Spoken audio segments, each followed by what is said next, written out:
king had more affected the Duke of Albany than Cornwall. It did always seem so to us, but now in the division of the kingdom it appears not which of the dukes he values most. Is not this your son, my lord? His breeding, sir, hath been at my charge. I have so often blushed to acknowledge him, that now I am braced to it. I cannot conceive you. Oh, sir, this young fellow's mother could, whereupon she grew round-wombed, and had indeed, sir, a son for her cradle, ere she had a husband for her bed. Do you smell a fault? I cannot wish the fault undone, the issue of it being so proper. But I have, sir, a son, by order of law, some year elder than this, who yet is no dearer in my account. Though this knave came something saucily into the world before he was sent for, yet was his mother fair. There was good sport at his making, and the whoreson must be acknowledged. Do you know this noble gentleman, Edmund? No, my lord. My lord of Kent. Remember him hereafter as my honorable friend. My service is to your lordship. I must love you and sue to know you better. Sir, I shall study deserving. He has been out these 9 years, and away he shall again. Oh, the king is coming!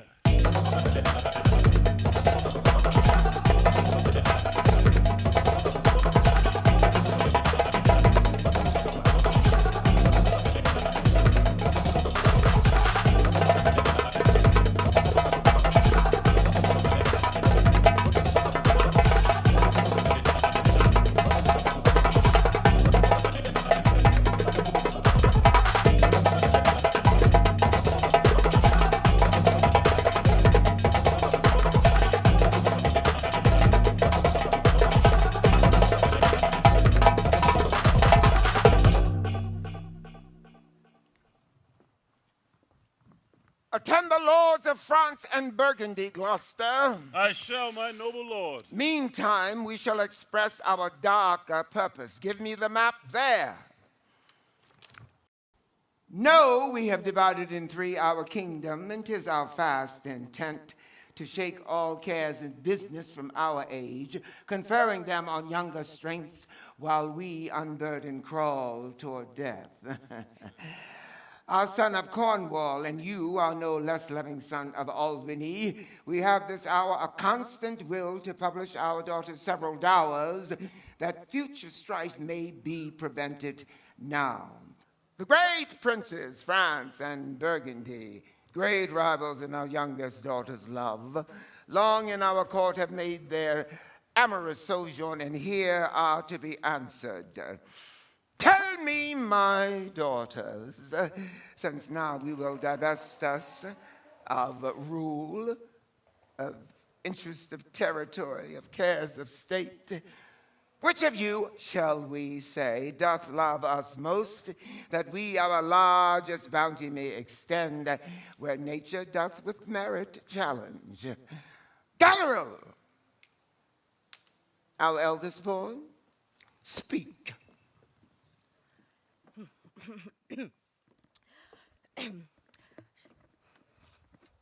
Sir, I do love you more than words can wield the matter. Dearer than eyesight, space, and liberty, beyond what can be valued, rich or rare, no less than life with grace, health, beauty, and honor, as much as child ever loved. A love that makes breath poor and speech unable. Beyond all manner of so much, I love you. From all these bounds, even from this line to this, we make thee lady. To thine and Albany's issues be this perpetual. What says our second daughter, our dearest Regan, wife of Cornwall?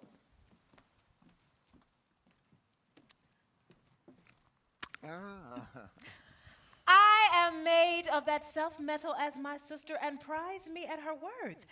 In my true heart, I find she names my very deed of love. Only she comes too short, that I profess myself an enemy to all other joys which the most precious square of sense possesses, and find I am alone, felicitate in your dear highness love. To thee and thine hereditary ever remains this ample third of our fair kingdom, no less in space, validity, and pleasure as that conferred on Goneril. Now our joy, although the last not least, to whose love the vines of France and milk of Burgundy strive to be interest. What can you say to draw a third more opulent than your sisters? Speak. Nothing, my lord. Nothing. Nothing. Nothing will become of nothing. Speak again. Unhappy that I am, I cannot heave my heart into my mouth. I love your majesty according to my bond, no more nor less. How, Cordelia. Mend your speech a little, lest you mar your fortune. Good my lord, you have begot me, bred me, loved me. I return those duties back as are right fit. Obey you, love you, and most honor you.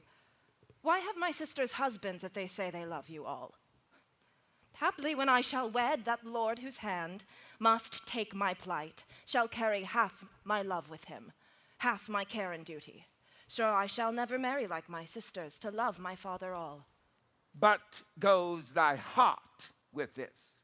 Aye, good my lord. So young and so untender. So young, my lord, and true. Let it be so. Thy truth then be thy dower, for by the sacred radiance of the sun, here I disclaim all paternal cares, propinquity and property of blood, and as a stranger to my heart, hold thee from this forever. Good, my liege. Peace, Kent. Come not between the dragon and his wrath. I loved her most, and thought to set my rest on her kind nursery. Hence, and avoid my sight! So be my grave my peace, as here I hold her father's heart from her. Call France, call Burgundy, Cornwall and Albany, with my daughter's 2 dowers, digest this third. Let pride, which she calls plainness, marry her. I do invest you jointly with my power, preeminence, and all the large effects that troop with majesty. Ourself,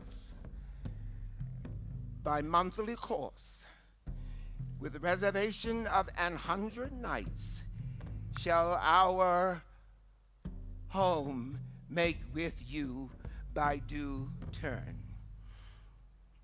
Only we still retain the name and all the additions to a king. The sway, revenue, execution of the rest, beloved sons, be yours. Royal Lear, whom I have ever honored as my king, loved as my father, as my master, followed. The bow is bent and drawn, make from the shaft. Let it fall, rather, though the fork invade the region of my heart. Be Kent unmannerly when Lear is mad.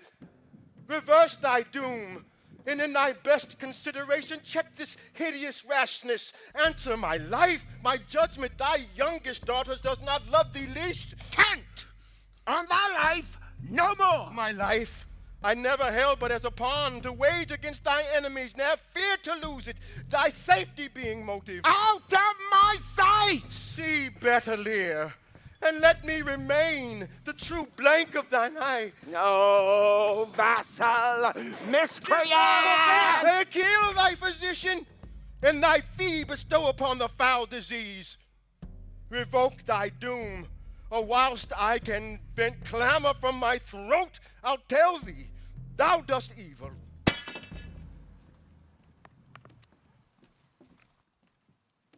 Hear me, recreant. On thine allegiance, hear me! 5 days we do allot thee for provision to shield thee against the diseases of the world, and on the 6th to turn thy hatred back on our kingdom. If on the 10th day following thy banished trunk be found in our dominions, the moment is thy death. This shall not be revoked. Fare thee well, king. Since thus thou wilt appear that freedom lives hence and banishment is here. The gods to their dear shelter take thee maid, that justly thinkst and hath most rightly said. And your large speeches may your deeds approve, that good effects may spring from words of love. Thus Kent, O princes, bids you all adieu. He'll shape his old course in a country new.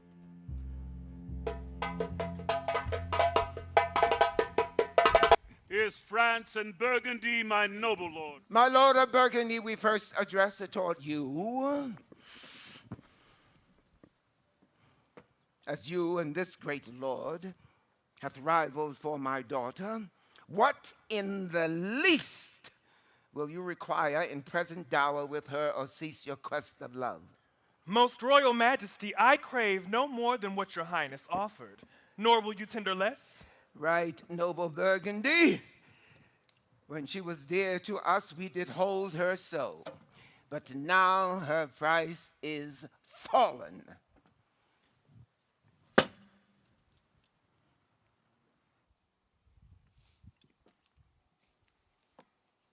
Sir, there she stands. I know no answer. Will you, with those infirmities she owes, take her or leave her? Pardon me, royal sir, election makes not up on such conditions. Then leave her, sir! For you, great king, I would not from your love so much stray as to match you where I hate. Therefore, beseech you to avert thy liking to a more worthier way than on a wretch whom nature is ashamed almost to acknowledge hers. This is most strange, that she who even but now was your best object, the argument of your praise, balm of your age, most best, most dearest, should in this trice of time commit a thing so monstrous to dismantle so many folds of favor. I yet beseech your majesty, for I want that glib and oily art to speak and purpose not, that you make known it is no vicious blot, murder or foulness, no unchaste action or dishonored step that hath deprived me of your liking.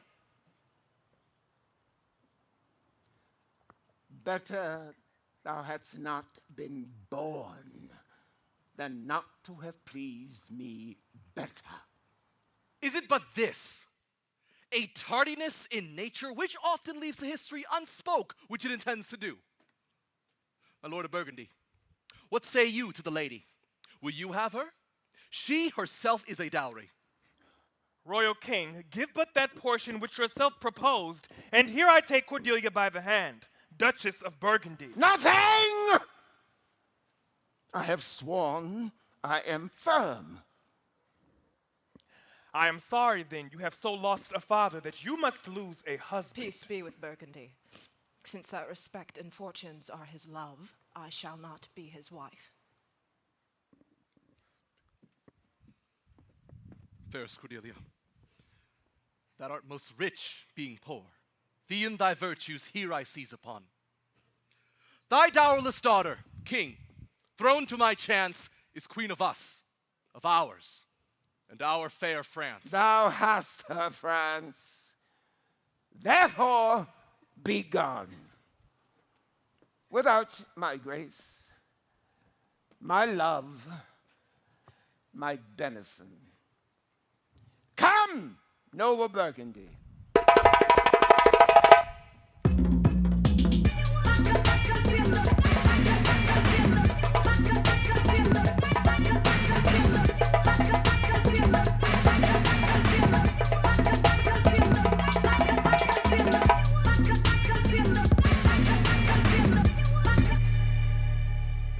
farewell to your sisters.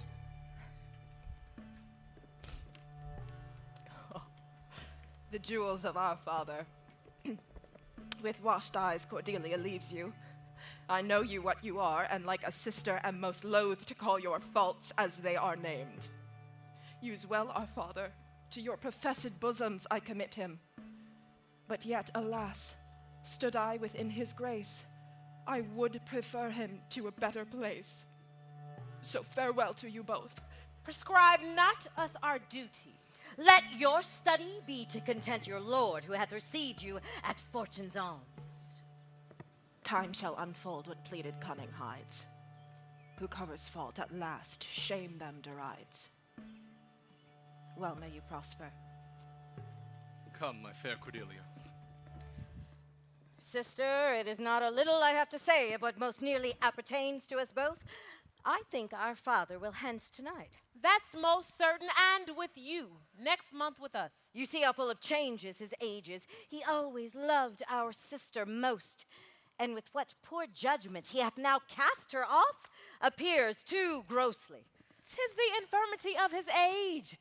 Yet he hath ever but slenderly known himself. The best and soundest of his time have been but rash. Such unconstant starts are we like to have from him, such as this is Kent's banishment. Pray you, let us hit together. If our father carry authority with such disposition as he bears, this last surrender of his may well offend us. We shall further think of it. We must do something, and to the heat.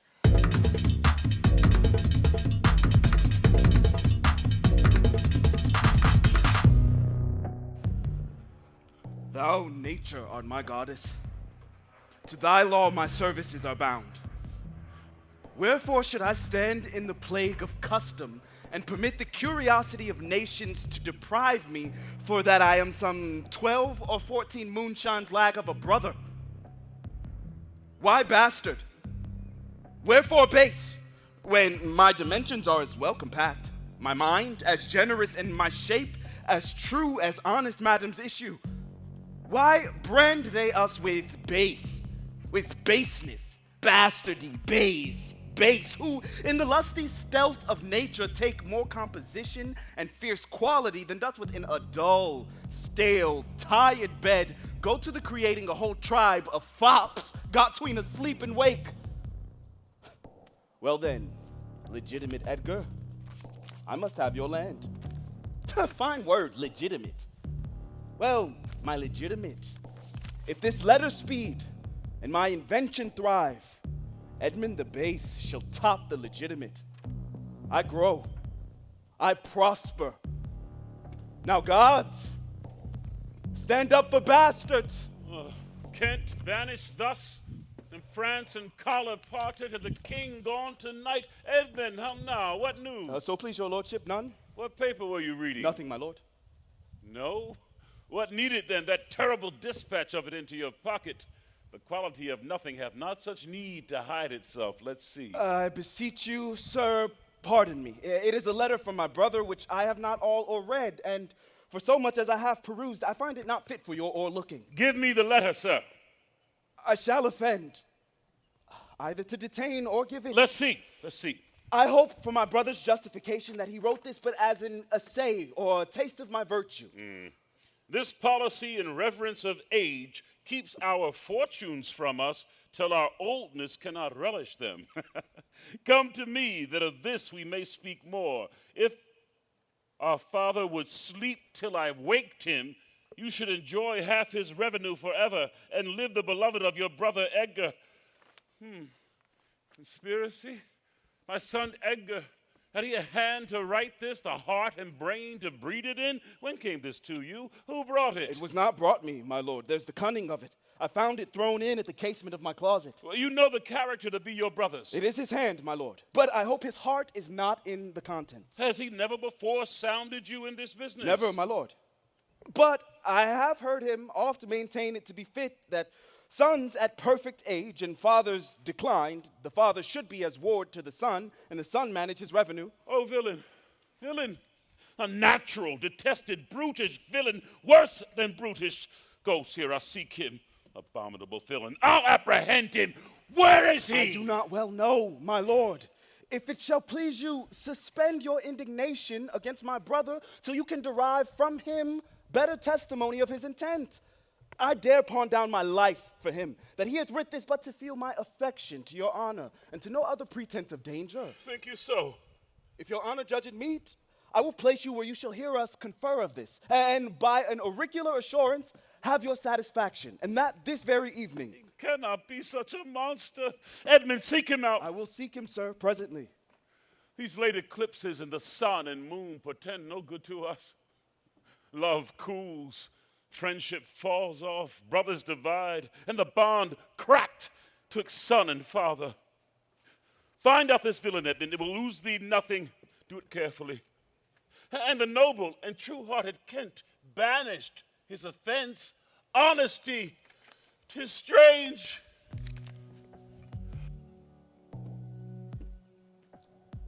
This is the excellent foppery of the world. That when we are sick in fortune, often the surfeits of our own behavior, we make guilty of our disasters the sun, the moon, and the stars, as if we were villains on necessity, fools by heavenly compulsion, drunkards, liars, and adulterers by an enforced obedience of planetary influence. An admirable evasion of whoremaster man to lay his goatish disposition to the charge of a star. My father compounded with my mother under the dragon's tail, and my nativity was under Ursa Major, so that it follows I am rough and lecherous. Fight! I should have been that I am, had the maidenliest star in the firmament twinkled on my bastardizing. He comes like the catastrophe of the old comedy. My cue is villainous melancholy with a sigh like Tom of Bedlam. Oh, these eclipses do portend these divisions. How now, Brother Edmund? What serious contemplation are you in? I'm thinking, brother, of a prediction I read this other day.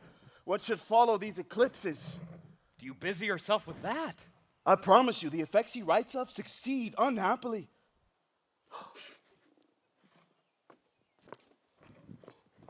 When saw you my father last? Why, the night gone by. Spake you with him? Aye, 2 hours together. Parted you in good terms? Found you no displeasure in him by word nor countenance? None at all. Bethink yourself wherein you may have offended him, and at my entreaty forbear his presence, till some little time hath qualified the heat of his displeasure, which at this instant so rageth in him. Some villain hath done me wrong. That's my fear.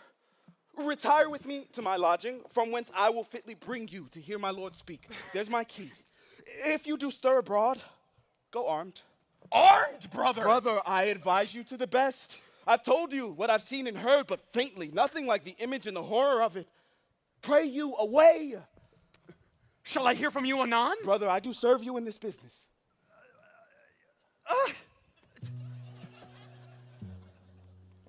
A credulous father, a brother noble, whose nature is so far from doing harms that he suspects none, on whose foolish honesty my practices ride easy. I see the business. Let me, if not by birth, have lands by wit. All with me's meet that I can fashion fit.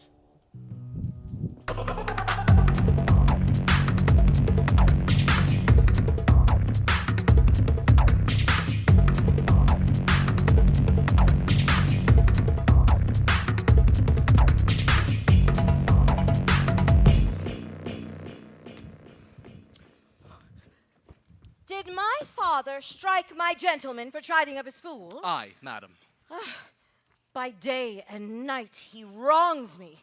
His nights grow riotous, and himself upbraids us on every trifle. When he returns from hunting, I will not speak with him. Say I am sick. He's coming, madam, I hear him. Put on what weary negligence you please, you and your fellows. I'd have it come to question. Well, madam. Prepare for dinner.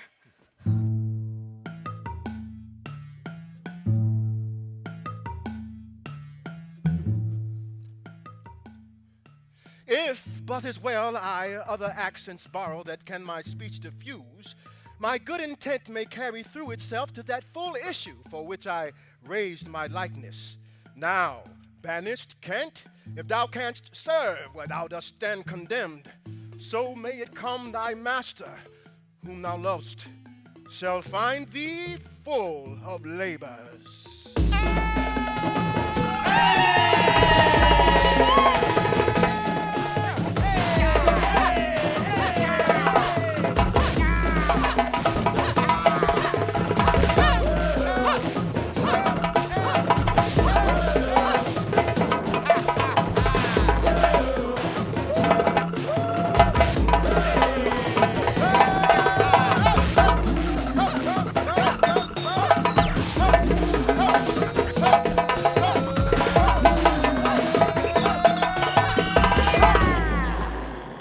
Let me not stay a jot for dinner.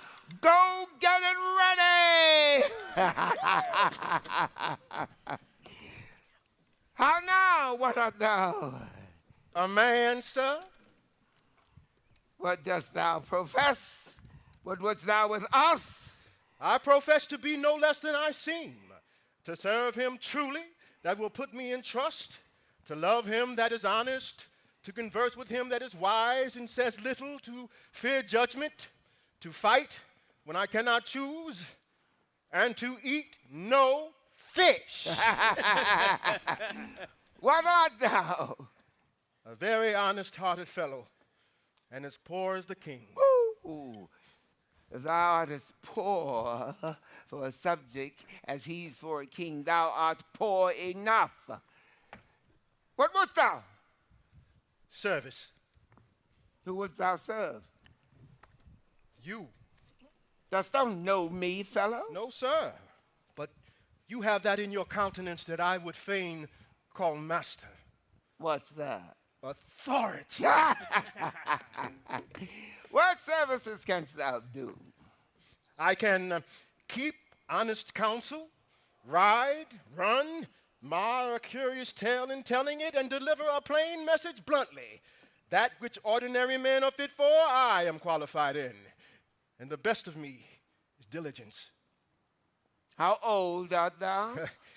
Not so young, sir, to love a woman for singing, nor too old to dote on her for anything. I have years on my back, 48. Follow me. Thou shalt serve me. Your servant, Caius. If I like thee no worse after dinner, I will not part from thee yet. Dinner! Oh, dinner! Where's my knave, my fool? Go you, call my fool hither. You, Sarah, where's my daughter? So please you. What says that fellow there? Call the clock pole back. Where's my knave? Oh, I think the world asleep. How now? Where's that mongrel? He says, my lord, your daughter is not well. How came the slave not back to me when I called him? Sir, he answered me in the roundest manner. He would not. He would not. My lord, I know not what the matter is, but to my judgment there's a great abatement of kindness. It appears as well as in a general dependence, the Duke himself also, and your daughter. Sayest thou so? I beseech you, pardon me, my lord, if I be mistaken, for my duty cannot be silenced when I think your highness wrong. I have perceived the most faint sign of neglect. I'll look into it further. But where is my fool?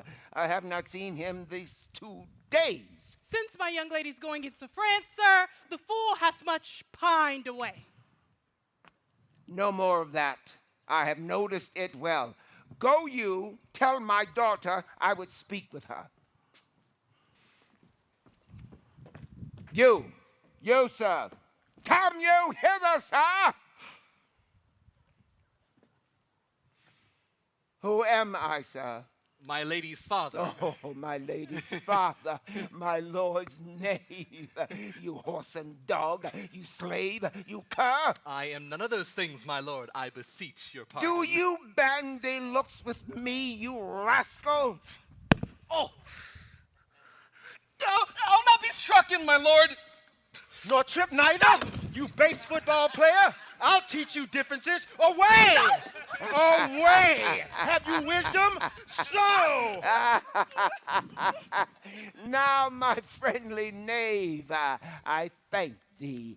There's earnest for thy service. Let me hire him too.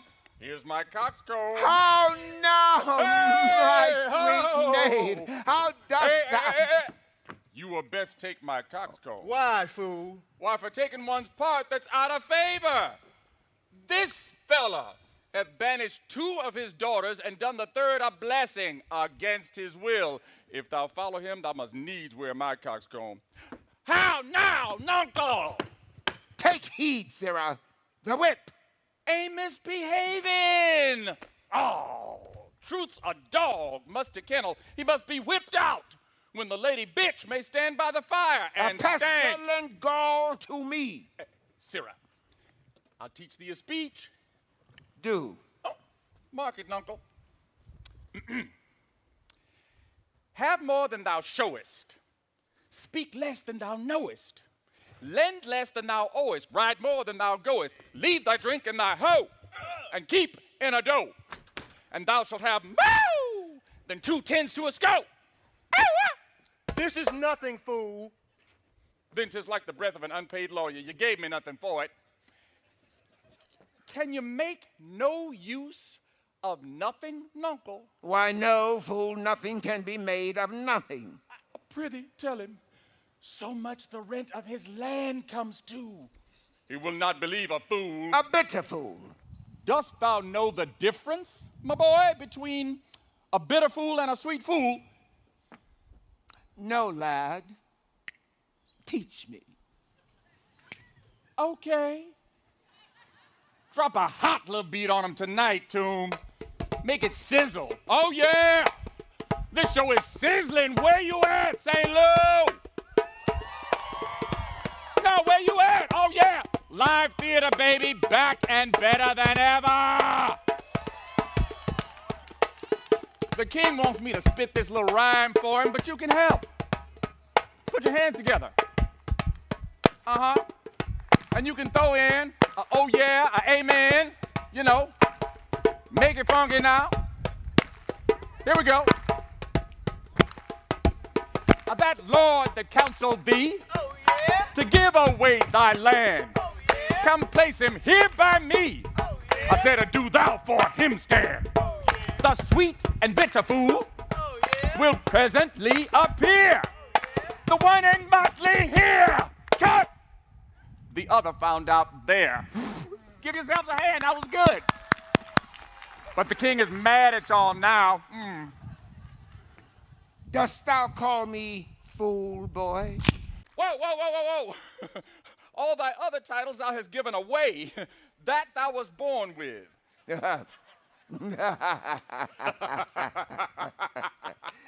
When were you so wont to be full of songs, Sirrah? I have used it, nuncle, ere since thou made thy daughters thy mothers.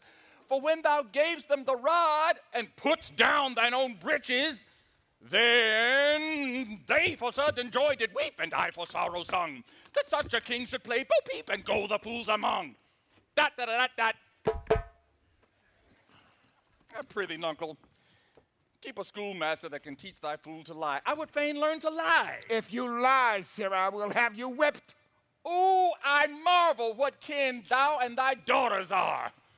They'll have me whipped for speaking true, thou'll have me whipped for lying, and sometimes I'm whipped for holding my peace. Oh,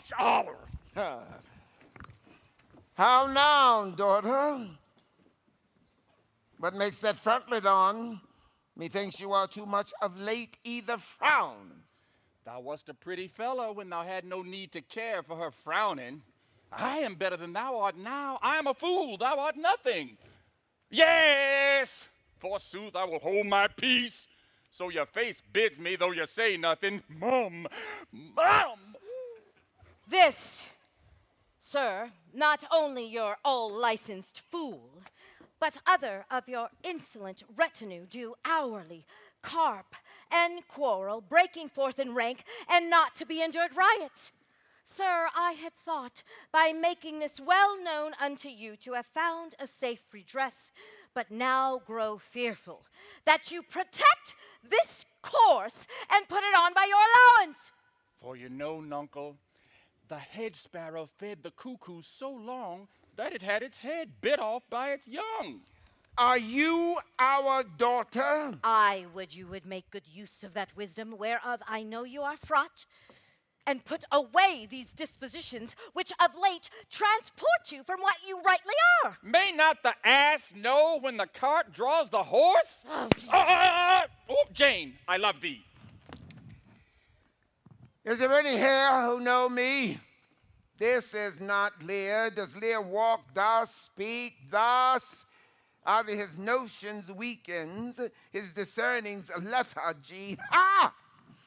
Waking, 'tis not so. Who can tell me who I am?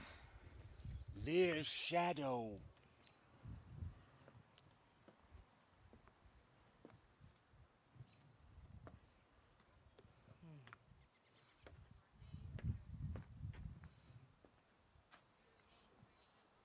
Your name, fair gentlewoman?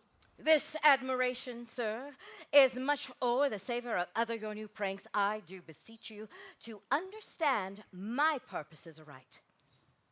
Here do you keep 100 knights and squires, men so disordered, so debauched and bold, that this our court, infected with their manners, shows like a riotous inn. Be then desired by her that else will take the thing she begs, a little to disquantity your train. Darkness and devils! Saddle my horses, call my train together, degenerate bastard! I'll not trouble thee, yet have I left a daughter. You strike my people, and your disordered rabble make servants of their betters. Woe that too late repents! Oh, sir, are you come? Is it your will? Speak, sir! Prepare my horses! Oh, here, nature, here, dear goddess, here. Suspend thy purpose if thou didst intend to make this creature fruitful. Into her womb convey sterility, dry up in her the organs of increase, and from her derogate body never spring a babe to honor her. If she must teem, create her child of spleen, that it may be a thought disnature torment to her. Let it stamp wrinkles in her brow of youth with cadent tears, fret channels in her cheek, turn all her mother's pains and benefits to laughter and contempt, that she may feel how sharper than a serpent's tooth it is to have a thankless child. Oh! Away! Away! Now, gods that we adore, whereof comes this? Never afflict yourself to know more of it, but let his disposition have that scope that dotage gives it. What? 50 of my train in a clap over a fortnight? What's the matter, sir? I'll tell thee! Life and death. I am ashamed that thou hast power to shake my manhood thus, that these hot tears which break from me perforce give thee power over them. Oh, fond eyes, so be it. Yet have I left a daughter who I consider to be kind and comfortable. When she shall hear this of thee, with her nails she'll flay thy wolvish visage. Thou shalt see that I'll resume the shape thou dost think I gave up forever. Ah!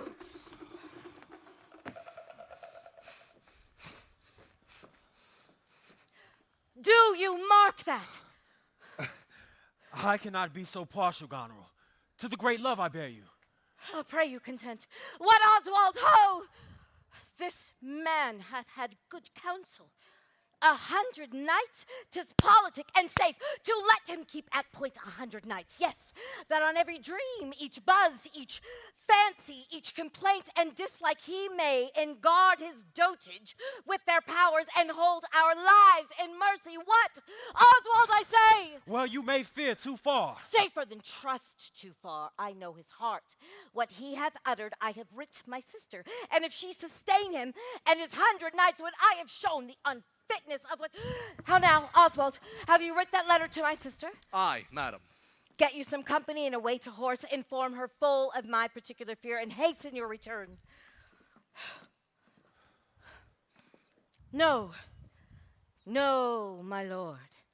This milky gentleness and course of yours, though I condemn not, yet under pardon you are much more attasked for want of wisdom than praised for harmful mildness. How far your eyes may pierce, I cannot tell. Striving to better, oft we mar what's well.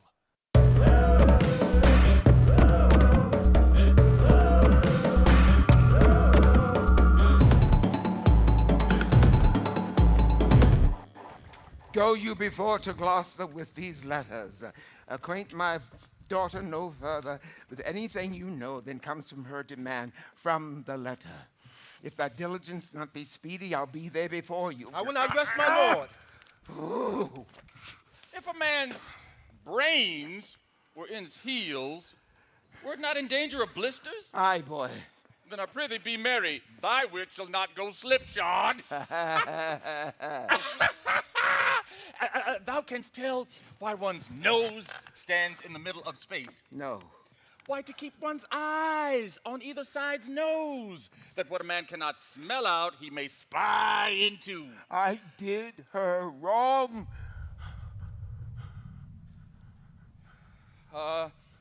Canst tell how an oyster makes his shell? No.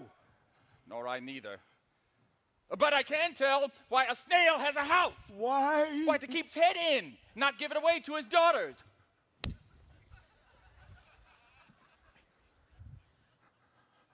I will forget my nature so kind a father. The reason the 7 stars are no more than 7 is a pretty reason. Because they are not 8. Yes! Indeed! Thou wouldst make a good fool. To take it again perforce. If thou were my fooled nuncle, I'd have thee beaten for being old before thy time. How's that? Thou shouldst not have been old till thou hadst been wise.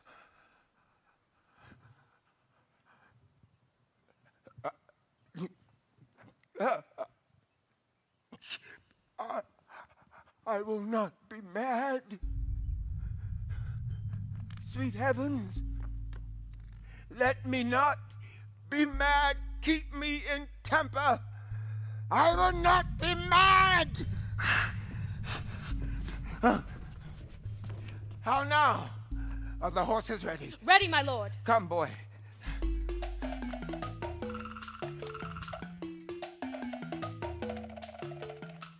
She that's a maid now and laughs at my departure shall not be a maid long, unless things be cut shorter.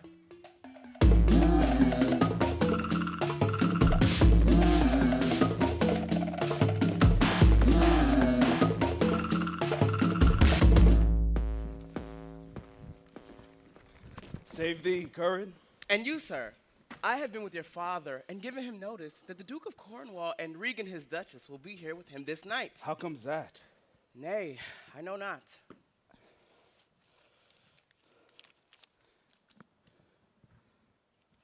Have you heard of no likely wars toward twixt the Dukes of Cornwall and Albany? Not a word. You may do then in time. Fare you well, sir. Cornwall here tonight. The better, best. This weaves itself perforce into my business. My father hath set guard to take my brother, and I have one thing of a queasy question which I must act. Briefness and fortune, work. Brother, a word. Descend, brother, I say. My father watches. Oh, sir, fly this place. Intelligence is given where you are hid. You have now the good advantage of the night. Have you nothing said against the Duke of Cornwall? He's coming hither now, in the night, in the haste, and Regan with him. Have you nothing upon his party said against the Duke of Albany? Advise yourself. I am sure on't, not a word. I hear my father coming, pardon me. Draw, seem to defend yourself. Yield, come before my father. Light, ho, here. Fly, brother. Torches, torches.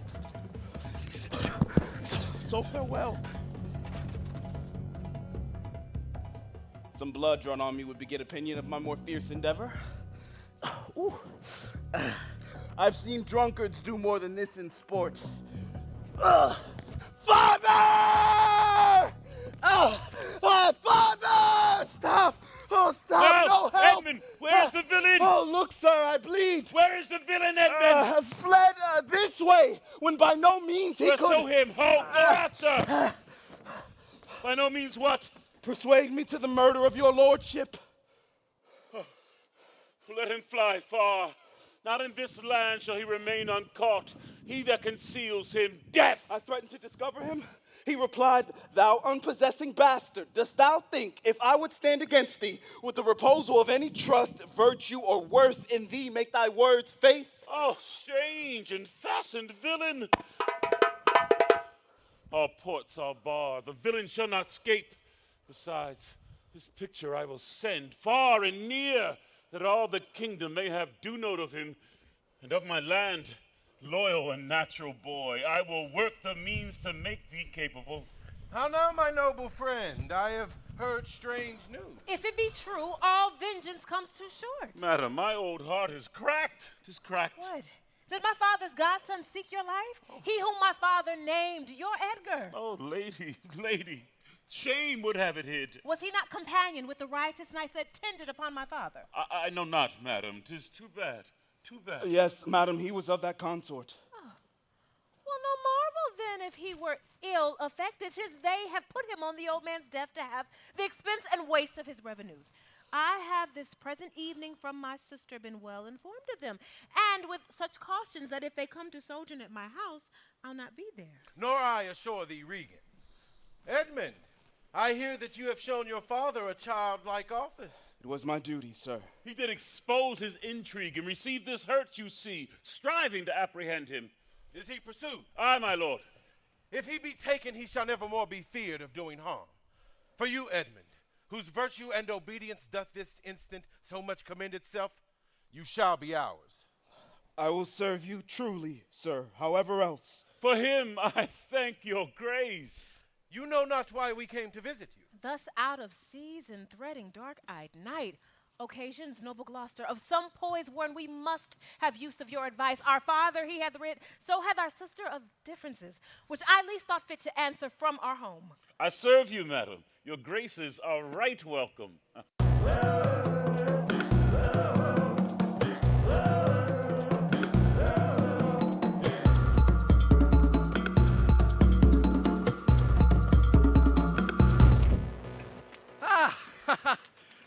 Good dawning to thee, friend. Art of this house? Aye. Where may we set our horses? In the mire. Oh, prithee, if thou lovest me, tell me. I love thee not. Why dost thou use me thus? I know thee not. Fellow, I know thee. What dost thou know me for? A knave, a rascal, a lily-livered whoreson, glass-gazing, super-serviceable finical rogue, and the son and heir of a mongrel bitch. One whom I will beat into clamorous whining if thou deniest the least syllable of thy addition. Why, what a monstrous fellow art thou! The surreal one that neither knows of thee, nor knows thee! What a brazen-faced varlet art thou, to deny thou knowest me! Is it 2 days since I tripped up thy heels and beat thee before the king? Draw, you rogue, for though it be night, yet the moon shines. Draw, you horse and Corleone barbermonger, draw! strike, you slave! Stand, rogue! How now? What's the matter, Parch? With you, Goodman boy, if you please. Come on, I'll flesh ye. Come on, young master. Weapons, arms, what's the matter here? Keep peace upon your lives. He dies that strikes again. What's the matter? The messengers from our sister and the king. What is your difference? Speak. My lord, I'm scarce in breath. Speak yet. How grew your quarrel? This ancient ruffian, sir, whose life jet, I thou spared. unnecessary Tessera! You beastly knave. Know you no reverence? Yes, but anger hath a privilege, a plague upon your epileptic visage. What? Art thou mad, old fellow? How fell you out? Say that. His countenance likes me not. No more perchance does mine nor his nor hers. Sir, it is my occupation to be plain. I have seen better faces in my time than stands on any shoulder that I see before me at this instant. Why, this is some fellow who hath been praised for his bluntness, doth affect a saucy roughness. I am no flatterer. What is the offense you gave him? I never gave him any. Fetch forth the stocks. You stubborn ancient knave, you reverend braggart. We'll teach you. Sir, I am too old to learn. Call not your stocks. For me, I serve the king. Fetch forth the stocks. As I have life and honor, there shall he sit till noon. Till noon. Till night, my lord, and all night too. Why, madam, if I were your father's dog, you should not use me so. Sir, being his knave, I will. Come, bring away the stocks. Let me beseech your grace not to do so. The king, his master, needs must take it ill that he's so slightly valued in his messenger should have him thus restrained. I'll answer that. My sister may receive it much more worse to have her gentleman abused, assaulted for following her affairs. Put in his legs. Come, my lord, away. I am sorry for thee, friend. 'Tis the Duke's pleasure, whose disposition all the world well knows will not be rubbed nor stopped. I'll entreat for thee. Pray do not, sir. I have watched and traveled hard. Sometime I shall sleep out. The rest I'll whistle.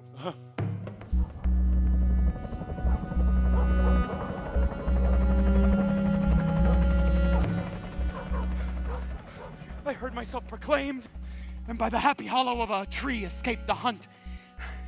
No port is free, no place that guard and most unusual vigilance does not attend my taking. Whilst I may escape, I will preserve myself, and am bethought to take the basest and most poorest shape that ever penury and contempt of man brought near to beast. My face I'll grime with filth, blanket my loins, elf all my hair in knots, and with presented nakedness outface the winds and persecutions of the sky. The country gives me proof and precedent of bedlam beggars who with roaring voices stick in their numb and mortified bare arms pins, wooden pricks, nails, sprigs of rosemary, and with this horrible object, from low farms, poor pelting villages, sheep cots and mills, sometimes with lunatic bands, sometimes with prayers, enforce their charity. Poor Turley God. Bottom! That's something. Yet, Edgar, I nothing am. 'Tis strange that they should so depart from home and not send back my messenger. As I learned the night before, there was no purpose in them of this remove. Hail to thee, noble master. Ah! Makest thou this shame thy pastime? No, my lord. He wears cruel garters. What is he that hath so much mistook thy place to put thee here? It is both he and she, your son and daughter. No. Yea. No, I say. I say yea. By Jupiter, I swear no. By Juno, I swear aye. Where is this daughter? With the Earl, sir, here within. Follow me not. Stay here. How chance the king comes with so small a number? If thou hadst been set of the stocks for that question, thou had well deserved it. Why, fool? Let go thy hold when a great wheel runs down a hill, lest it break thy neck with following it. But the great one that goes up the hill, let him draw thee after.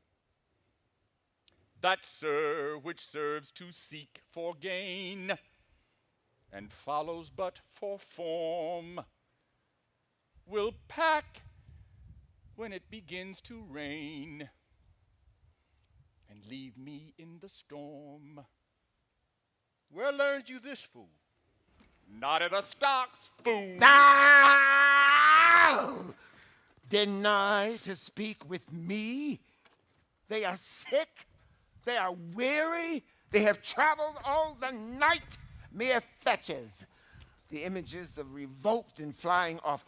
Fetch me a better answer. My dear lord, you know the fiery quality of the Duke, how unremovable and fixed he is in his own cause. Vengeance, plague, death, confusion, fiery. What quality? Why, Gloucester. Gloucester. I'd speak with the Duke of Cornwall and his wife. Well, my good lord, I have informed them so. Inform them? Dost thou understand me, man? Aye, my good lord. The king would speak with Cornwall. The dear father would with his daughter speak commands. Tens. Service! Are they informed of this?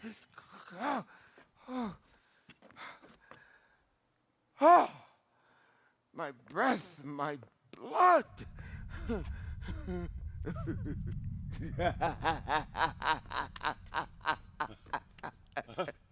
Fiery. The fiery Duke. Tell this hot Duke that. No. Not yet. Maybe he is not well. We are not ourselves when nature, being oppressed, commands the mind to suffer with the body. I'll forbear. Death on my state! Why for should he sit here? Give me my servant forth! Tell the dukes and wife I'd speak with them now. Presently, bid them come forth and hear me, or at their chamber door, I'll beat the drum till it cries sleep to death. I would have all well betwixt you. Oh, me. My heart. My rising heart. But down. Oh. Cry to it, nuncle. As the cockney did to the eels. When she put 'em in the paste alive, she napped 'em o'er the coxcombs with a stick and cried, "Down, wantons, down! Oh, Lord have mercy, these things done fell out the bag!" Oh.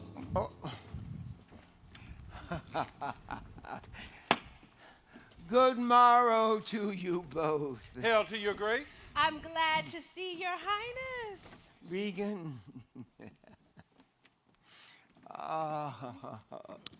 I think you are. I know the reason why I think you are. Beloved Regan, thy sister's not. She hath tied sharp-toothed unkindness like a vulture. Here! Thou not believe with how depraved a quality. Oh, Regan! I pray you, sir, take patience. I have hope you no less how to value her desert than she to scant her duty. Say, How is that? I cannot think my sister in the least would fail her obligation. My curse is on her. Oh, sir, you are old. You should be ruled and led by some discretion that discerns your state better than you yourself. Therefore, I pray you that to our sister you do make return. Say you have wronged her, sir. Ask her forgiveness? Do you but mark how this becomes the house?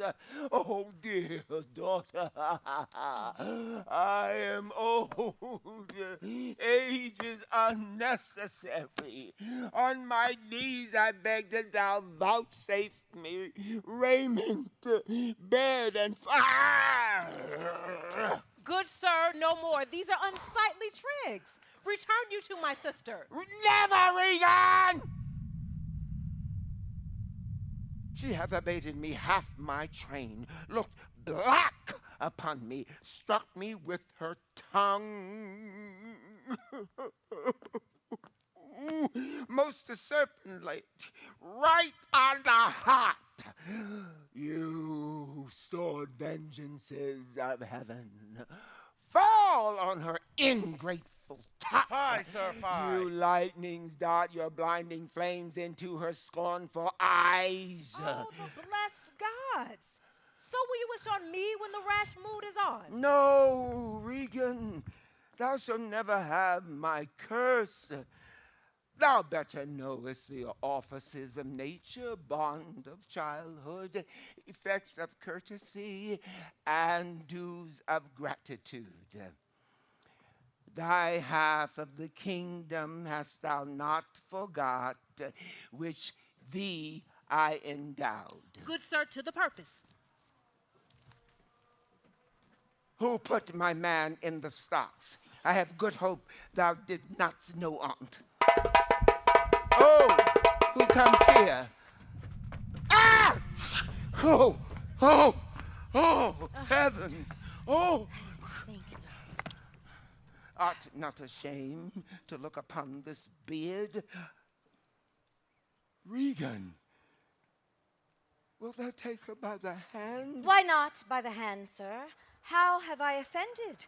All's not offense when indiscretion finds in dotage terms so. Oh, sides, you are too tough. Will you yet hold? Who put my man in the stocks? I set him there, sir, but his own disorders deserved much less advancement. You? Did you? I pray you, Father, being weak seems so. If till the expiration of your month you'll return and sojourn with my sister, dismissing half your train, then come to me. Return to her, and 50 men dismissed? No! Rather, I abjure all rules and choose to wage against the enmity of the air, to be comrade with the wolf and owl. Necessity's sharp pinch. At your choice, sir. Prithee, daughter, do not make me mad. I will not trouble thee, my child. Farewell. We'll no more meet, no more see one another. Thou art a boil, a plague sore, or embossed carbuncle in my corrupted blood. But I'll not try thee. Let shame come when it will. I do not call it. Men when thou canst, heal at thy leisure. Yet I have a daughter. I can stay with Regan, I and my 100 knights. Not altogether so. I look not for you yet, nor am provided for your fit welcome. Is this well spoken? I dare avouch it, sir. What, 50 followers? Is it not well? What should you need of more? Yea, or so many sit that both charge and danger speak 'gainst so great a number. Why might not you, my lord, receive attendance from those that she calls servants, or from mine? Why not, my lord? Then if they chance to slack ye, we could control them. If you come to me for now, I spy a danger. I entreat you to bring but 5 and 20. To no more will I give place or notice. I gave you all. Oh, and in good time you gave it. Made you my keepers, my depositaries, with one reservation to be followed with such a number. What? Must I come to you with 5 and 20? Regan said you so. And speak again, my lord, no more with me. Hear me, my lord. What need you 5 and 20, 10 or 5? What need 1? Yes. Oh, reason not the need. Our basest beggars are in the poorest things superfluous. Allow not nature more than nature needs. Man's life is cheap as beasts. But for true need, you heavens, give me that patience I need. And let not these women's weapons water drops stain my man's cheeks. No, you unnatural hags! I will have such revenges on you both that the world shall. I will do such things. What they are, yet I know not. But they will be the terrors of the earth. You think I'll weep? No! I'll not weep. I have full cause of weeping. But this heart shall break into 100,000 flaws, or ere I weep. Oh, fool! Fool! I shall go mad! I shall go mad! I shall go mad! I shall go mad! I shall go mad!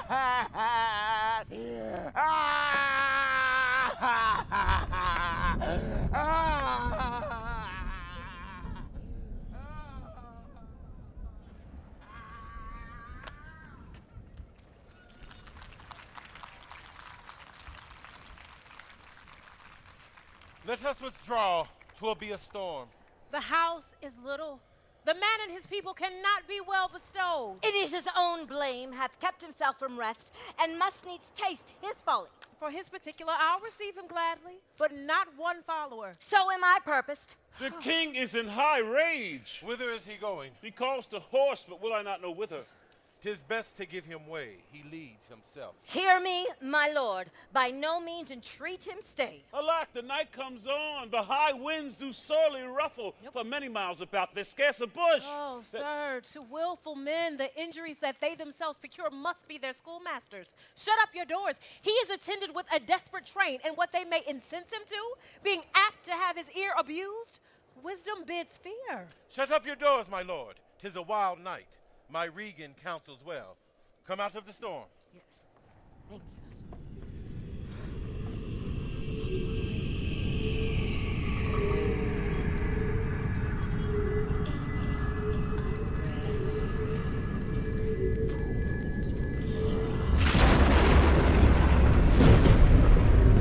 Blow winds and crack your teeth. Rage. Blow!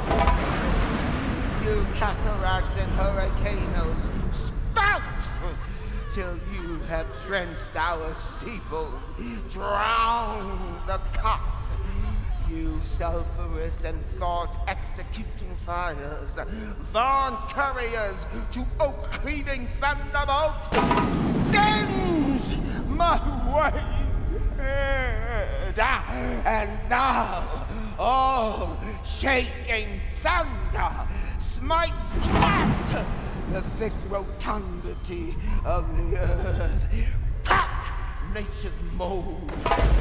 All Germans spill at once that make ingrateful man. Oh, nuncle! To court holy water in a dry house is better than this rainwater out of door. Oh, good nuncle, in and ask thy daughter's blessing. Oh. Here's a knight pities neither wise men nor fools. Rumble thy belly full, spit fire, spout rain, wind, thunder, fire are my daughters.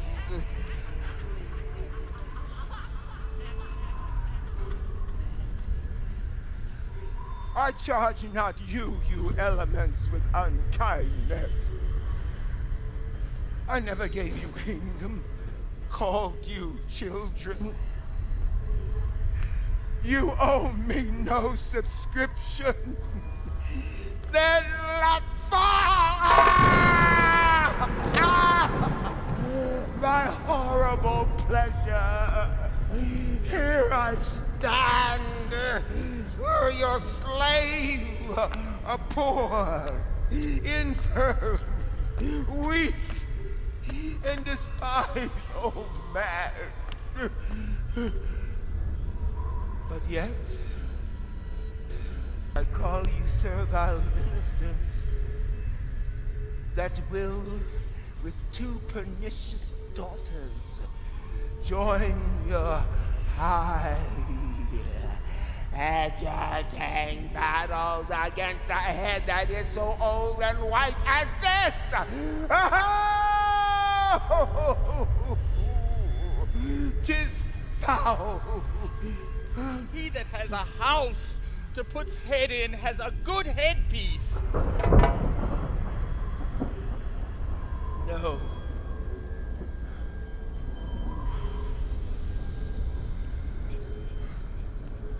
I will be the pattern of all patience. I will say nothing. Who's there? Mary! Here's Grace and a codpiece. That's a wise man and a fool. Alas, sir, are you here? Whoo! Things that love night, love not such nights as these. Man's nature cannot carry the affliction nor the fear. The great gods that keep this dreadful putter over our heads find out their enemies now. Tremble, thou wretch, that hast within thee undivulged crimes, unwhipped of justice. Hide thee, thou bloody hand, thou perjured, and thou similar virtue that art incestuous. I am a man more sinned against than sinners. Alack, sir, bareheaded. Gracious, my lord, hard by here is a hovel. Some friendship will it lend you against the tempest. Repose you there.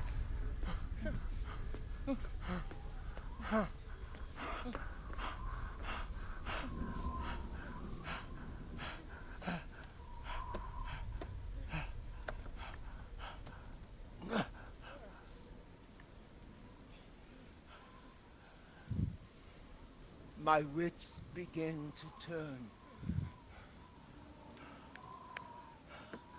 Come on, boy. Ooh. How dost thou, boy?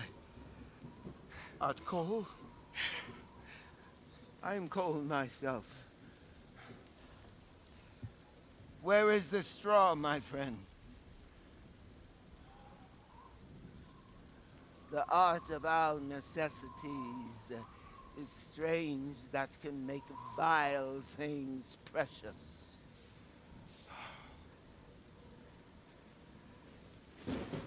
Come, thy hovel. Poor fool and knave. I have one part of my heart that's sorry yet for thee.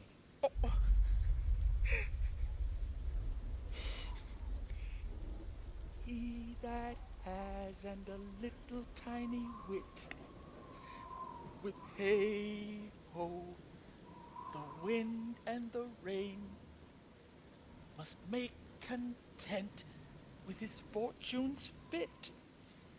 For the rain it reigneth every day.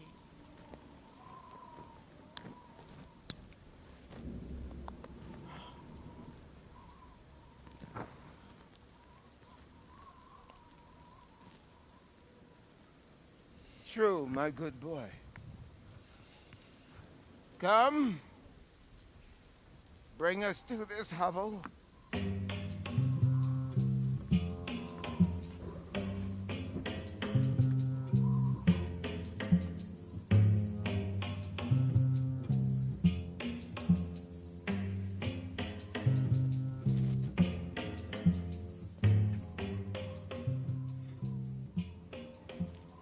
I'll speak a prophecy ere I'll go. When priests are more in word than matter, when brewers mar their malt with water, when nobles are their tailors' tutors, no heretics burned, but wenches' suitors, then shall the state of Albion come to great confusion, when every case in law is right, no squire in debt nor no poor knight, when usurers tell their gold i' the field, and bawds and whores do churches build, then comes the time, who lives to see it, that going shall be used with feet. Feet. I didn't write it.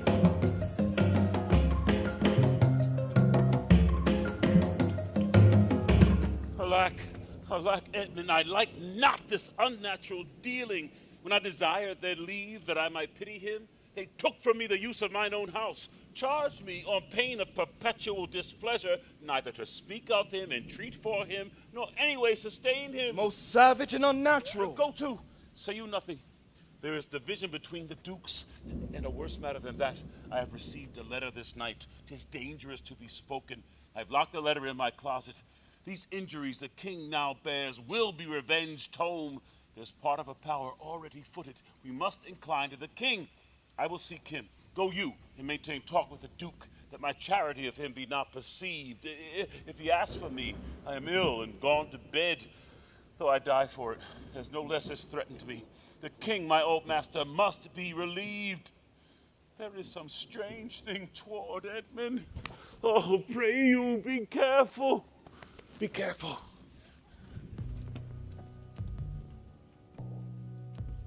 This courtesy forbid thee, shall the duke instantly know, and of that letter too. This seems a fair deserving, and must draw me that which my father loses, no less than all.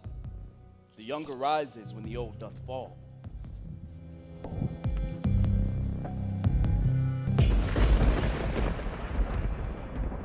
Haste, my lord. Good my lord, enter. The tyranny of the open night's too rough for nature to endure. Let me alone. Good my lord, enter. Wilt break my heart. I had rather break mine own. Good my lord, enter here. Prithee, go in thyself, seek thine own ease. This tempest will not give me leave to ponder on things would hurt me more. But I'll go in. In, boy, go first. I'll pray, and then I'll sleep.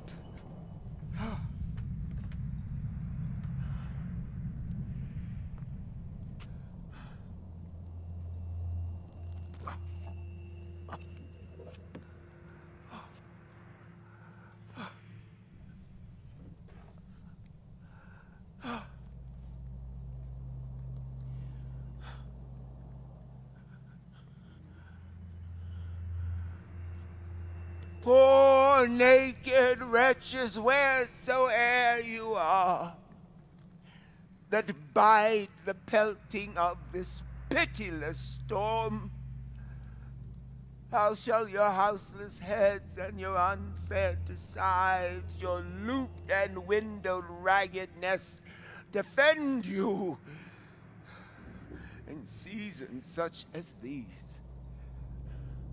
Oh, I've taken too little care of this. Take physic, pomp, expose thyself to feel the way wretches feel, that thou mayst shake the superflux to them and show the heavens more just.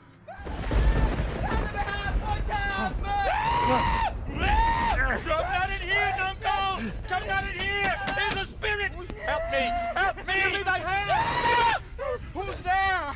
A spirit! A spirit! Oh, God! Says his name is Potar! What art thou that dost grumble there in the straw? Come forth! Away! Away! The fountain follows me! Through the sharp hawthorn blows the wind, says hey, Nani! Nani! Get to thy bed and warm thee. Didst thou give all to thy daughters? And art thou come to this? Who gives anything to poor Tom, whom the foul fiend had led through fire and through flame, or bog and quagmire, that hath laid knives in his pillow and halters in his pew? Oh, bless thy 5 wits. Oh, do poor Tom some charity, whom the foul fiend vexes.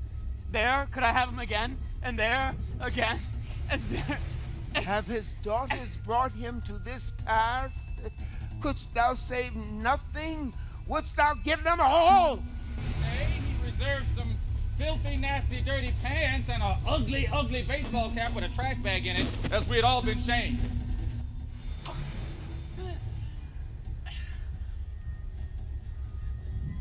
Oh, the plagues that in the pendulous air hang fated o'er men's faults. Light on thy daughters! He hath no daughter, sir. Death, traitor! Nothing could have subdued nature to this lowness but his unkind daughters. Is it the fashion with discarded fathers that they have thus little mercy on their flesh? Oh, judicious punishment! 'Twas flesh begot those pelican daughters! Pillicock? Pillicock said on Pillicock Hill! Cold night will turn us all to fools and madmen. Take heed to the foul fiend, obey thy parents, swear not, commit not with man's sworn spouse, set not thy sweetheart on proud array. Poor Tom's a cold. What hast thou been?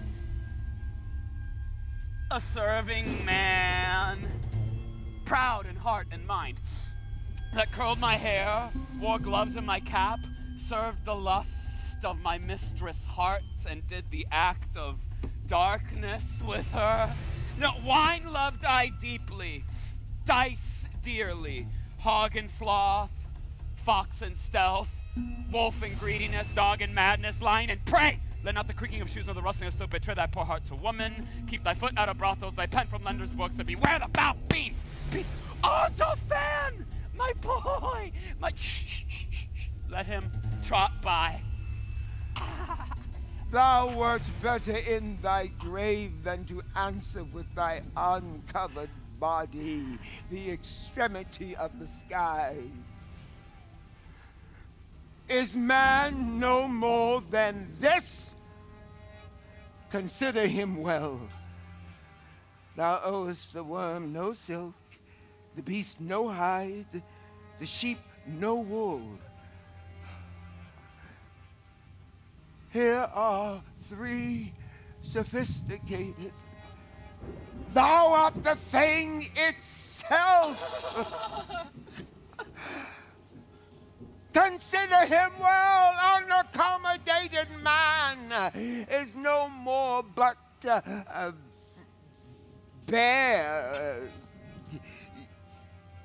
forked animal as thou art. Off, you landings.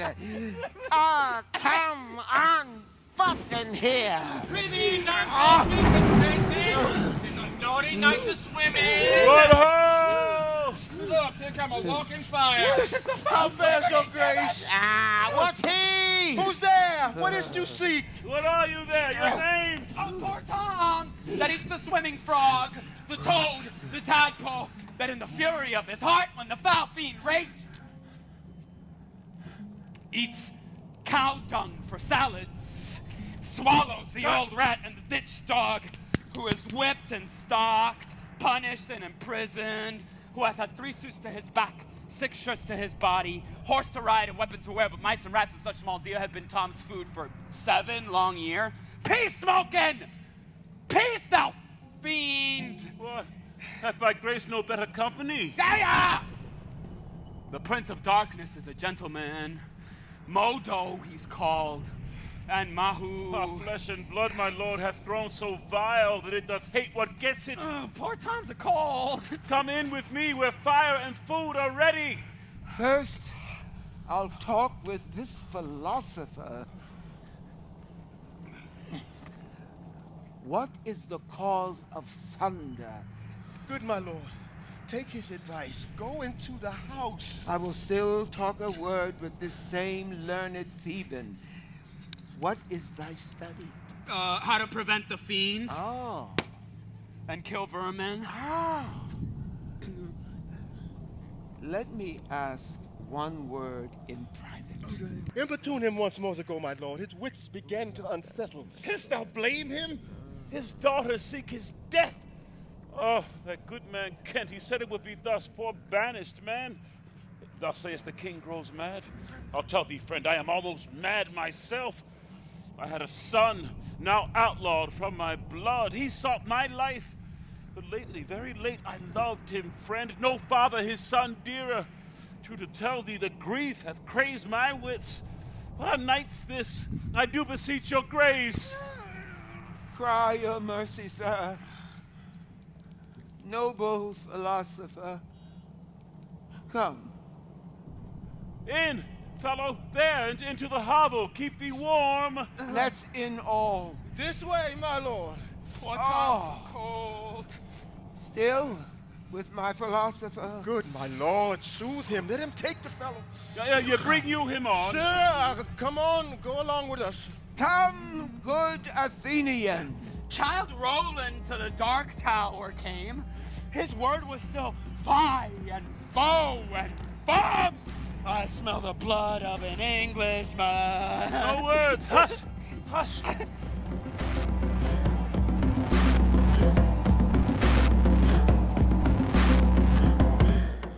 I will have my revenge ere I depart his house. How, my lord, I may be censured that nature thus gives way to loyalty? Something fears me to think of. This is a letter he spoke of, which approves him an intelligent party to the advantages of France. Oh, heavens, that this treason were not, or not I the detector. Go with me to the Duchess. If the matter of this paper be certain, you have mighty business in hand.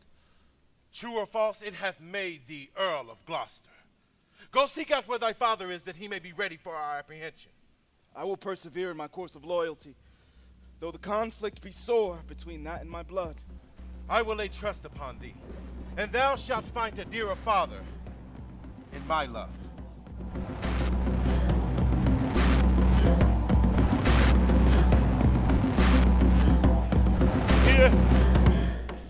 Here is better than the open air. Take it thankfully. I will piece out the comfort with what addition I can. I shall not be long from you. All the power of his wits is giving way to his impatience. The gods reward your kindness. Fraterito calls me and tells me that Nero is an angler in the lake of darkness. So pray, innocent, Beware the foul fiend. Prithee, uncle, tell me whether a madman be a gentleman or a yeoman. A king. A king! No! He's a yeoman that has a gentleman to his son, for he's a mad yeoman that sees his son a gentleman before him. And 1,000 red spits coming in on my hitting. The foul fiend bites my back. I'm mad. It shall be done. I'll arraign them straight.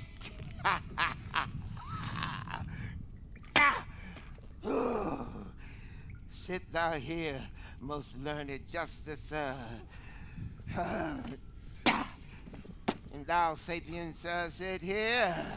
No, you she-foxes! How do you, sir? Stand you not so amazed. Will you lie down and rest upon the cushions? I'll see the child first. Bring in the evidence. Oh, most worthy justice, sit thou here. His yoke fellow of equity benched by his side. You owe the commission, sit you too. Let us deal justly. Purr! The cat is gray. Arraign her first, 'tis Goneril. I'd here take my oath before this noble assembly. She kicked the poor king, her father. Come here, the mistress. Is your name Goneril? She cannot deny it. I cry you mercy. I took you for a joint stool. And here's another whose warped look proclaims the store her heart is based on.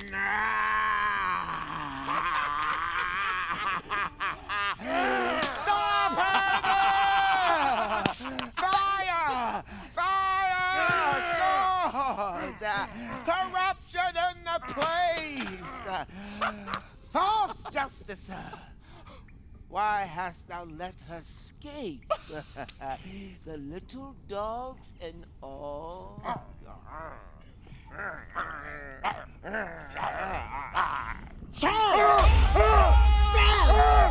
And sweetheart! See, they bark at me. Plus thy 5 wits. Where is the patience now you have so boasted to retain? Poor Tom will throw his head at them. Avaunt! Then let them anatomize Regan. See what breathes in her hard heart. Is there any cause in nature for these hard hearts? Sir!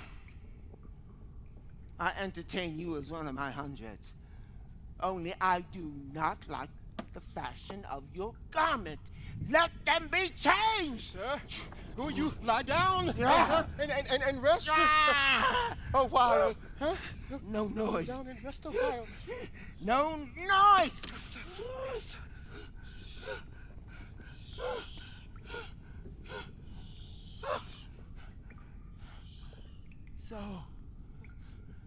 So, we'll go to supper in the morning. And I'll go to bed at noon. Come hither, friend.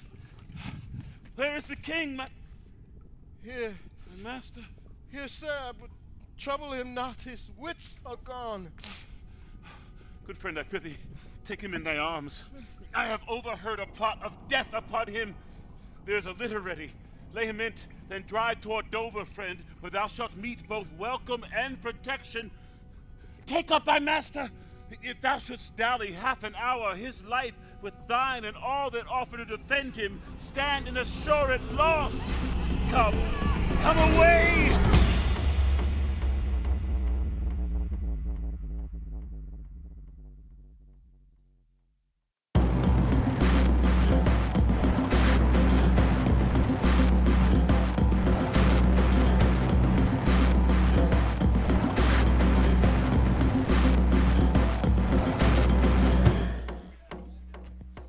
Post speedily to my lord, your husband. Show him this letter. The army of France is landed. Bring in the villain Gloucester. Hang him instantly. Pluck out his eyes. Leave him to my displeasure. Edmund, keep you our sister company. The revenges we are bound to take upon your traitorous father are not fit for your beholding. Advise the Duke where you are going to a most festinate preparation. We are bound to the like. Our post shall be swift and intelligent betwixt us. Farewell, dear sister. Farewell, my lord of Gloucester. How now? Where's the king? My lord of Gloucester hath conveyed him hence. Some 5 or 36 of his knights are gone with him towards Dover, where they boast to have well-armed friends. Get horses for your mistress. Farewell, my lord and sweet sister. Edmund, farewell. Go seek the traitor Gloucester. Pinion him like a thief. Bring him before us. Though well we may not pass upon his life without the form of justice, yet our power shall do a courtesy to our wrath, which men may blame but not control. Who's there?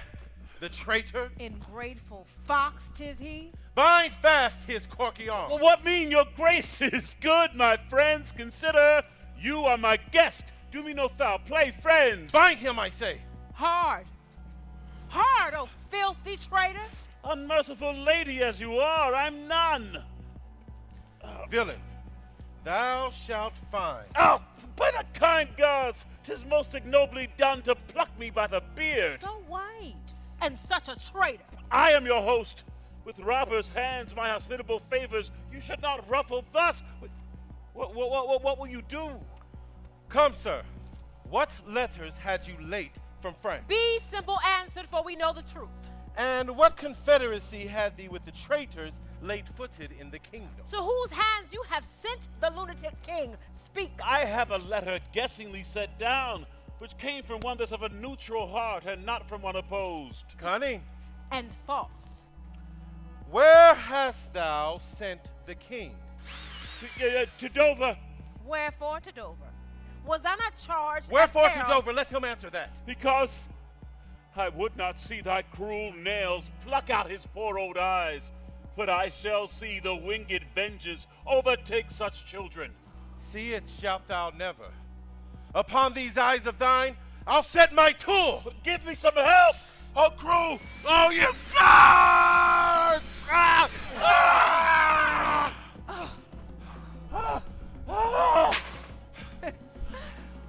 One side will mock another. The other two. No. If you see vengeance. Hold your hand, my lord! I have served you ever since I was a child, but better service have I never done you than now bid you hold. How now, you dog? My villain! Hey there! Come on, take the chance of anger. Give me my sword! Oh, peasant, stand up!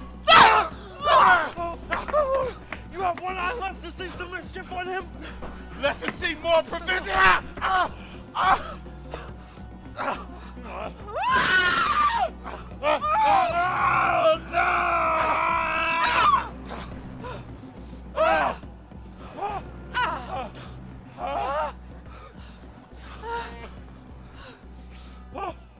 Where's my son, Edmund?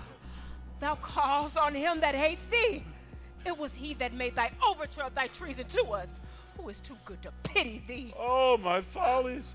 Then Edgar was abused. Kind gods, forgive me that and prosper. Go! Thrust him out of the gates and let him smell his way to Dover. How's it, my lord? How look you? I have received a hurt. Follow me, lady. Turn out that eyeless villain and throw that slave upon the dunghill. Untimely this hurt comes. I bleed apace. Give me your arm.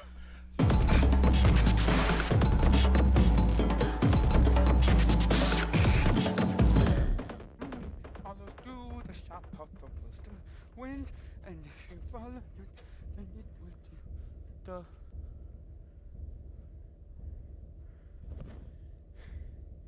Yet better thus, and known to be condemned, than still condemned and flattered. The lowest, most dejected thing of fortune stands still in esperance, lives not in fear. The lamentable change is from the best. The worst returns to laughter. comes here? My father? Poorly led? Oh, my good Lord, I have been your tenant and your father's tenant these 80 years. Away! Away! Good friend, be gone. Thy comforts can do me no good at all. Thee they may hurt. You cannot see your way. I have no way, and therefore want no eyes. I stumbled when I saw. Oh, dear son Edgar, the food of thy abused father's wrath. Might I but live to see thee in my touch, I'd say I had eyes again. How now? Who's there? Oh, gods. Who is it can say I am at the worst? I am worse than e'er I was. 'Tis poor Mad Tom. And worse I may be yet. The worst is not, so long as we can say this is the worst. Fellow, where goest? Is it a beggar man? Madman and beggar too. In the last night's storm I such a fellow saw, which made me think a man a worm. My son came then into my mind, yet in my mind I was scarce friends with him. Oh, I was scarce friends with him. I have heard more since. As flies to wanton boys are we to the gods. They kill us for their sport. Bless thee, master! Is that the naked fellow? Aye, my lord. Then bring some covering for this naked soul, who I'll entreat to lead me. Alack, sir, he is mad. 'Tis the time's plague when madmen lead the blind. And do as I bid thee, or rather do thy pleasure above the rest. Be gone. I'll bring him the best apparel that I have. Come on to what will. Sirrah, naked fellow. Poor Tom's a cold! I cannot daub it further. Come hither, fellow. And yet I must. Oh, bless thy sweet eyes, they plead. Knowest thou the way to Dover? Both stile and gate, horseway and footpath. Bless thee, goodman's son, from the foul feet. Here, take this purse, thou whom the heavens' plagues have humbled to our strokes. That I am wretched makes thee happier, heaven's deal so still. Let the superfluous and lust-dieted man that slaves your ordinance, that will not see, because he does not feel your power quickly. So distribution should undo excess, and each man have enough. Dost thou know Dover? Aye, master. There's a cliff whose high and bending head looks fearfully over the confined deep. Bring me but to the very brim of it, and I'll repair the misery thou dost bear with something rich about me. From that place I shall no leading need. Give me thy arm. Poor Tom shall lead thee.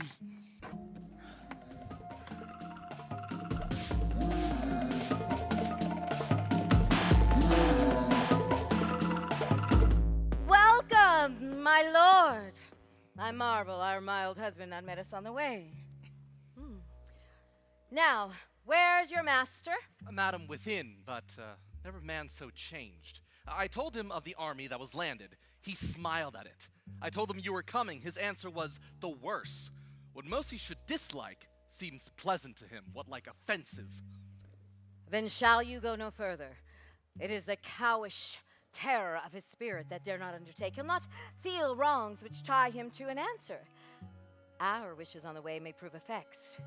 Back, Edmund, to my brother, hasten his musters and conduct his powers. I must change names here at home and give the distaff into my husband's hands. This trusty servant shall pass between us. Ere long you are like to hear, if you dare venture in your own behalf, a mistress's command. Wear this. Spare speech. Decline your head. This kiss, if it durst speak, would stretch thy spirits up into the air. Conceive, and fare thee well.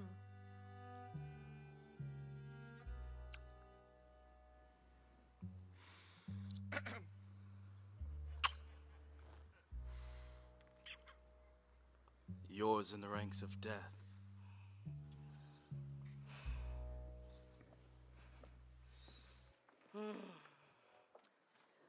My most dear Gloucester. Oh, the difference of man and man.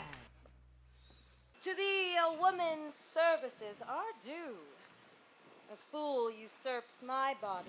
Madam, here comes my lord. I have been worth the whistling. Oh, Goneril, you are not worth the dust which the rude wind blows in your face. Milk-livered man, that bear'st a cheek for blows, a head for wrongs, who hast not in thy brow an eye discerning thine honor from thy suffering. France spreads his banners in our noiseless land, whilst thou, a moral fool, sits still and cries, oh, alack, why does he so? See thyself, devil. Proper deformity seems not in the fiend, so horrid as in woman. Oh, vain fool. Good lord, the Duke of Cornwall is dead, slain by his servant going to put out the other eye of Gloucester. Gloucester's eyes? Both, my lord. Oh. This letter, madam, craves a speedy answer. 'Tis from your sister. I'll read and answer. Where was Edmund when they did take his eyes? Knows he the wickedness? Aye, my lord, 'twas he informed against him, and quit the house on purpose, that their punishment might have the freer course. Gloucester, I live to thank thee for the love thou showedest the king, and to revenge thine eyes. Come hither, friend. Tell me what more thou knowest.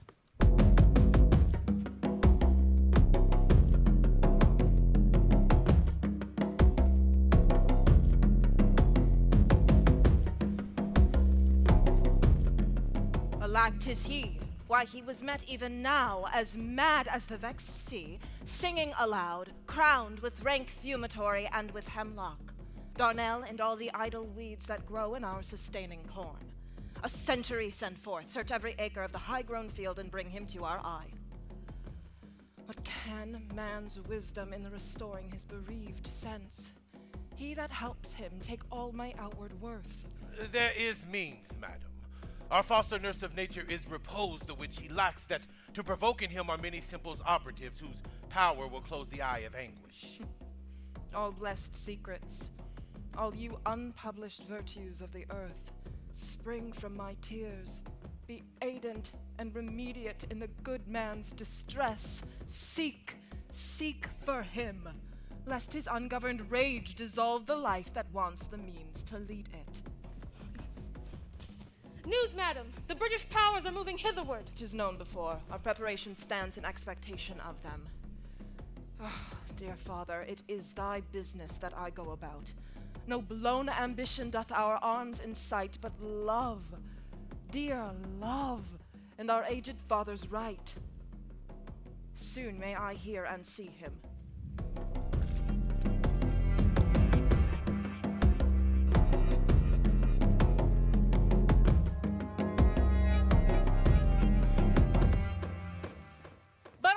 Powers set forth? Aye, madam. Himself in person there? Madam, with much ado, your sister is the better soldier. Lord Edmund spake, not with your lord at home? No, madam. What might import my sister's letter to him? I know not, lady. Faith, he is posted hence on a serious matter. It was great ignorance, Gloucester's eyes being out to let him live. Where he arrives, he moves all hearts against us. Edmund, I think, is gone in pity of his misery to dispatch his father's life. Moreover, to descry the strength of the enemy. Madam, I must needs after him with my letter. Our troops set forth tomorrow. Stay with us. The ways are dangerous. I may not. My lady charged my duty in this business. Why might she write Edmund? Might not you transport her purposes by word? Be like some things I know not what. I'll love thee much. Let me unseal the letter. No, madam, I had Your lady does not love her husband, I am sure of that. And at her late being here, she gave most strange and speaking looks to noble Edmund. I know you are of her bosom. I, madam? You are. I know it. I speak in understanding. Therefore, I do advise you take this note. My lord is dead. Edmund and I have talked, and more convenient is he for my hand than for your lady's. You may gather more. If you find him, I pray you give him this. And when your mistress hears thus much from you, I pray desire her, call her wisdom to her. So fare you well.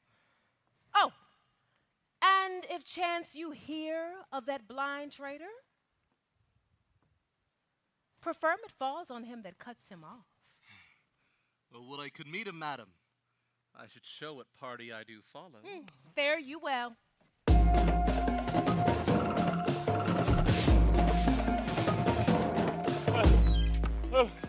When shall I come to the top of that same hill? You do climb up it now. Look how we labor.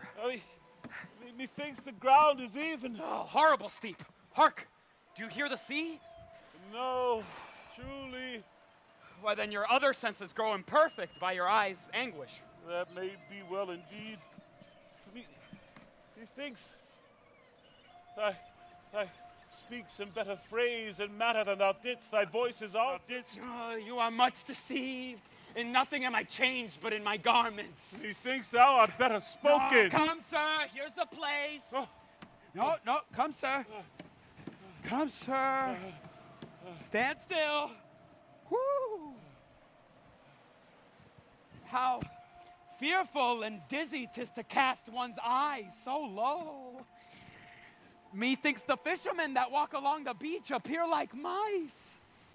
The murmuring surge that on the unnumbered idle pebble chafes cannot be heard so high. I'll look no more, lest my brain turn and the deficient sight topple down headlong. Set me where you stand. Oh, come, sir.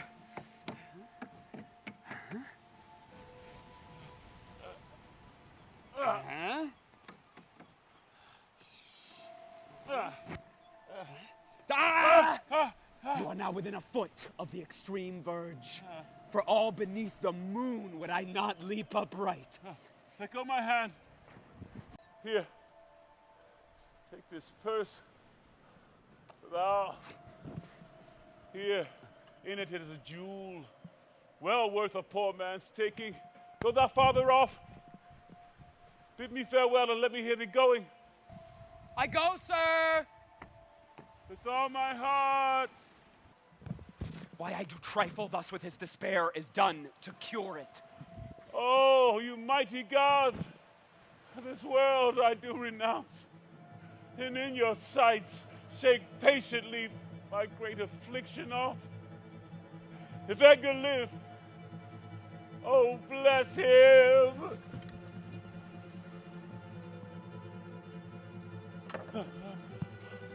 Now, fellow, well. Gone, sir. Farewell. And yet I know not how conceit may rob the treasury of life when life itself yields to the theft.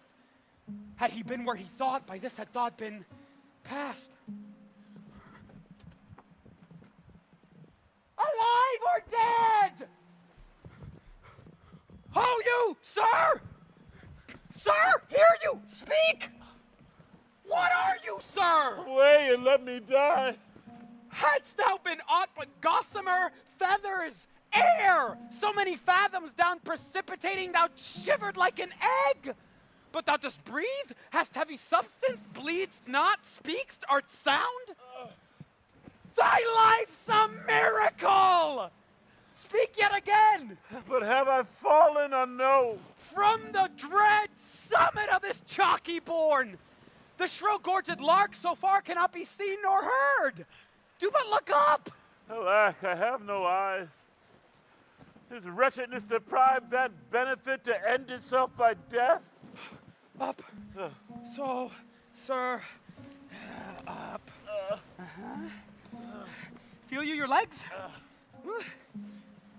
You stand? Too well, too well. Oh, this is above all strangeness. Upon the crown of the cliff, what was that thing which parted from you? A poor, unfortunate beggar. As I stood here below, methought his eyes were 2 full moons. He had 1,000 noses, horns whelked and waved like the enraged sea. It was some fiend. Therefore, thou happy father, think that the clearest gods have preserved thee. I do remember now that thing you speak of. I took it for a man. 'Twould often say, the fiend, the fiend. It led me to that place. Bear free and patient thoughts. Who comes here?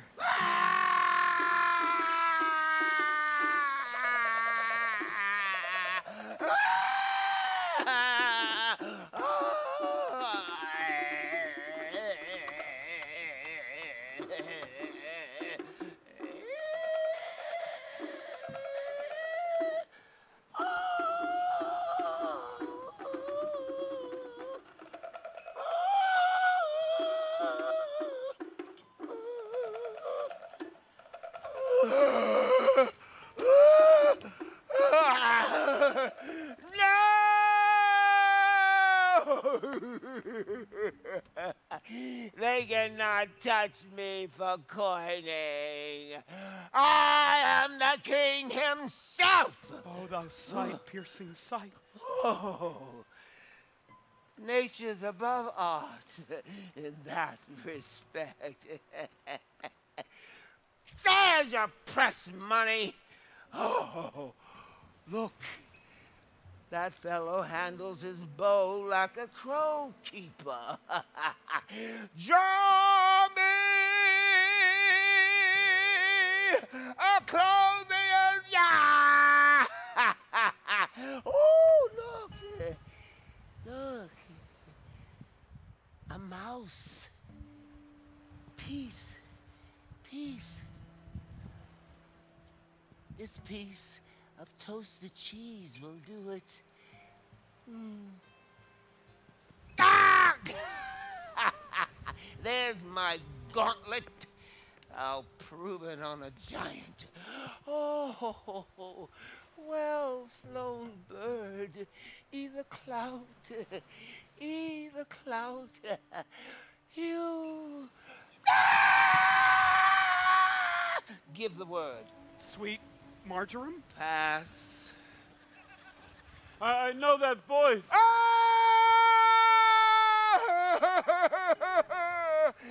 Goneril with a white beard. They flattered me like a dog. Told me I had white hairs in my beard and the black ones were there to say I know to everything that I said I know to was no good divinity. When the rains came to wet me once, and the wind to make me chatter, when the thunder would not peace at my bidding, there I found them. There I smelt them out. Go to, they are not men of their words. They told me I was everything.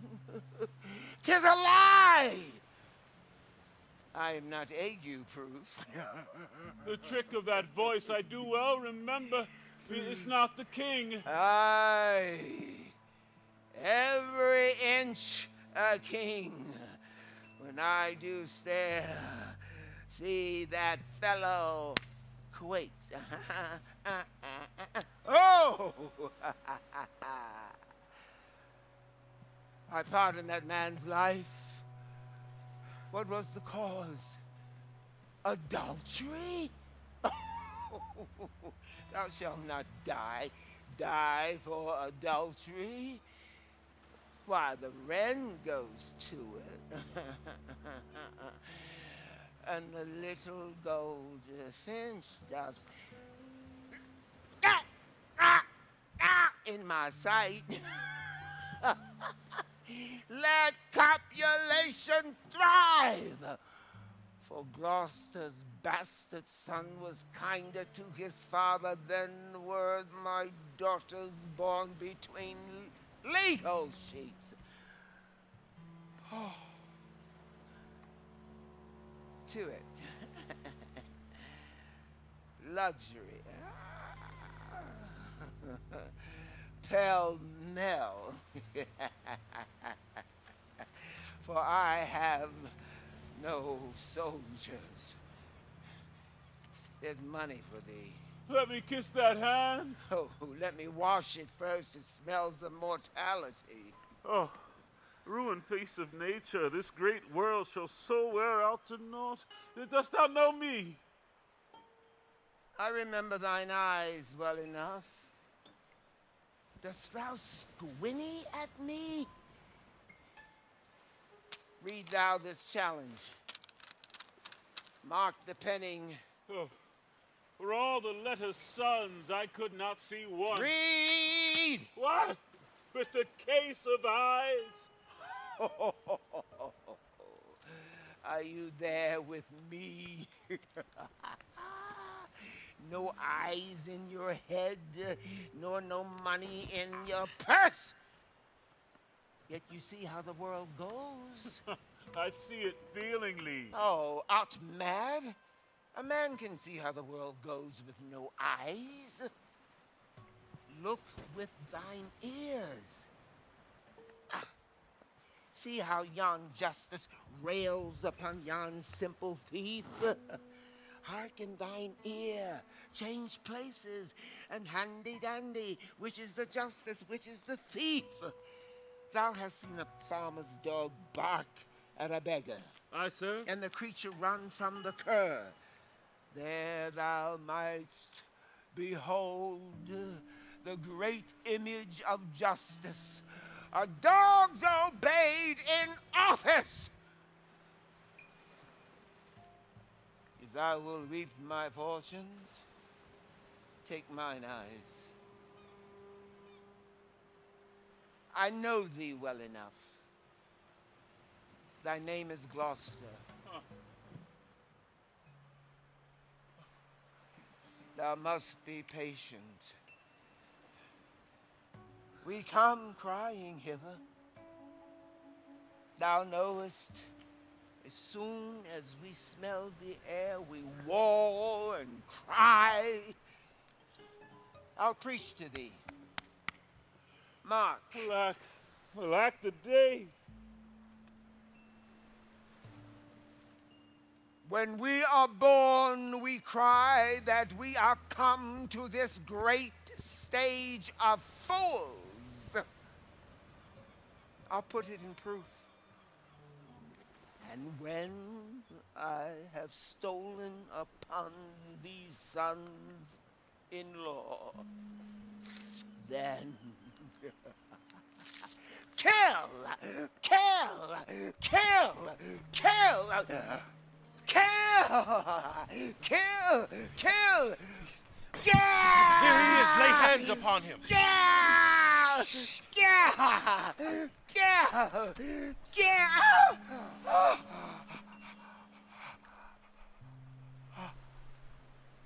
Sir, your most dear daughter. No rescue? What? A prisoner? Use me well. You shall have ransom. Let there be surgeons.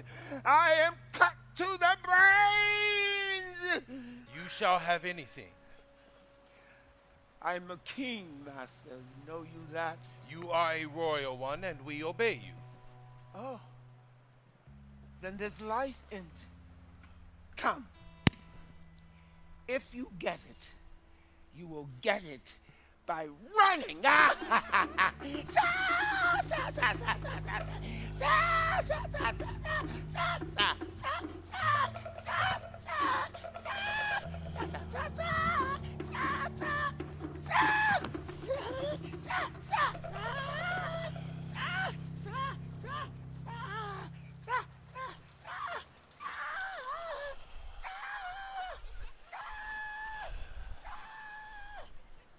A sight most pitiful in the meanest wretch, past speaking of in a king.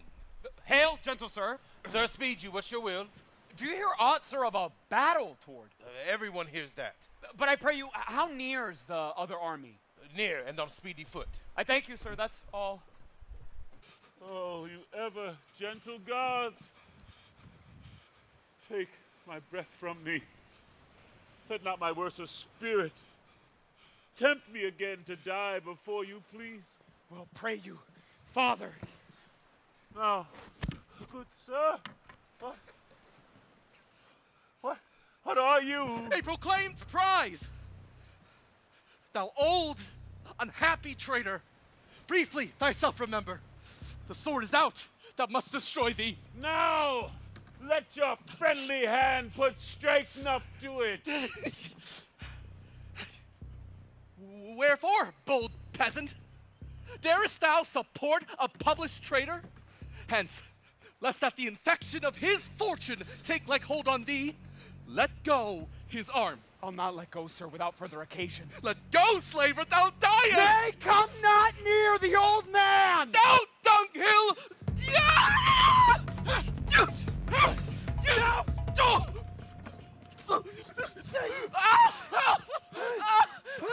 Oh, slave! Thou slay me! Villain, take my purse. If ever thou wilt thrive, bury my body and give the letters which thou findest about me to Edmund, Earl of Gloucester. Seek him out upon the English party.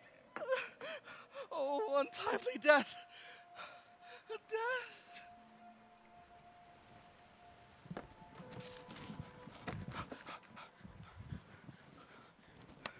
I know thee well, a serviceable villain, as duteous to the vices of thy mistress as badness would desire. What? Is he dead? Rest you, father. You have many opportunities to cut him off. There is nothing done. If he return the conqueror, then am I the prisoner, and his bed my jail. From the loathed warmth whereof deliver me, your wife, so I would say, Goneril. A plot upon her virtuous husband's life, and the exchange, my brother. Off me thinks I hear the beaten drum. Come, father.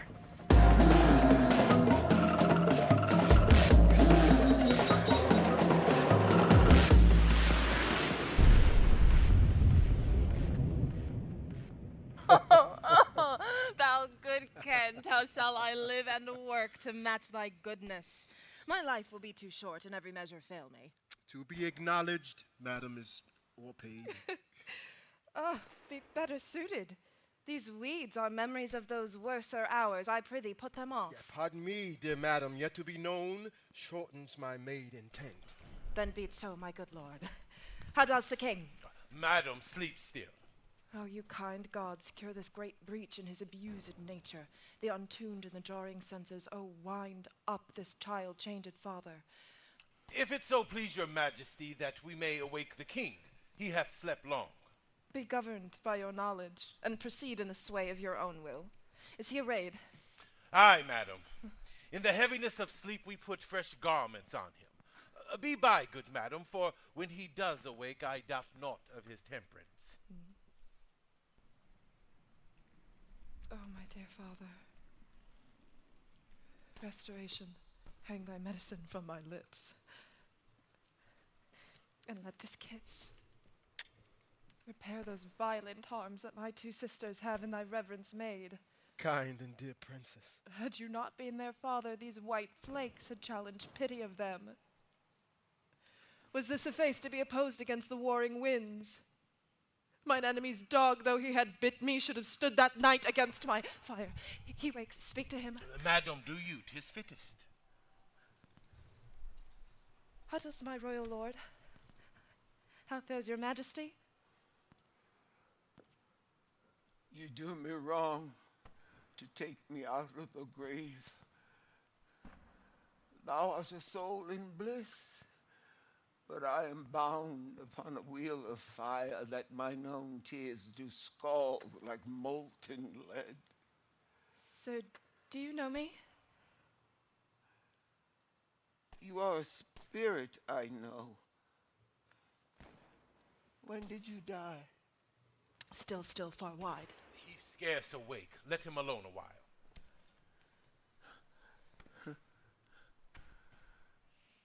Where have I been?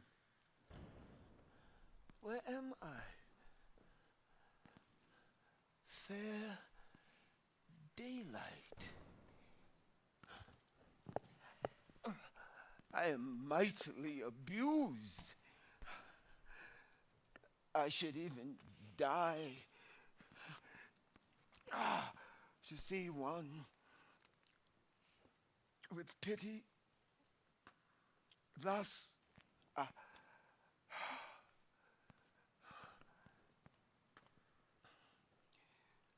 know not what to say. I will not swear these are my hands. Let's see, I feel this pinprick.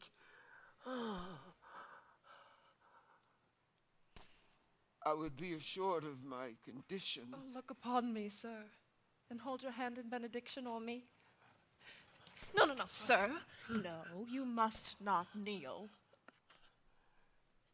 Pray do not abuse me. I'm a very fond, foolish old man, 80 and upward, not an hour more nor less.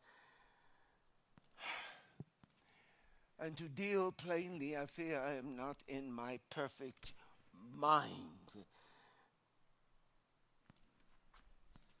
Methinks I should know you and know this man, yet I am doubtful.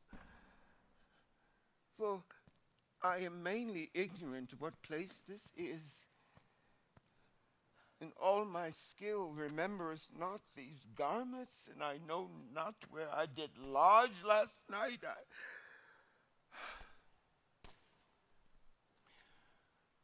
Do not laugh at me, for as I am a man, I think this lady to be my child, Cordelia. And so I am. I am. Oh, be thy tears wet. Yes, faith, pray, weep not.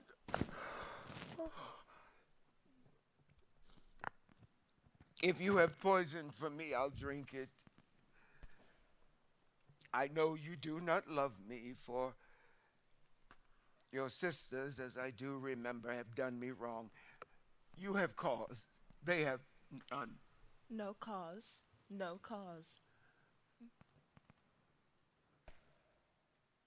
Am I in France?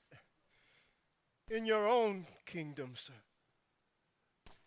Do not abuse me.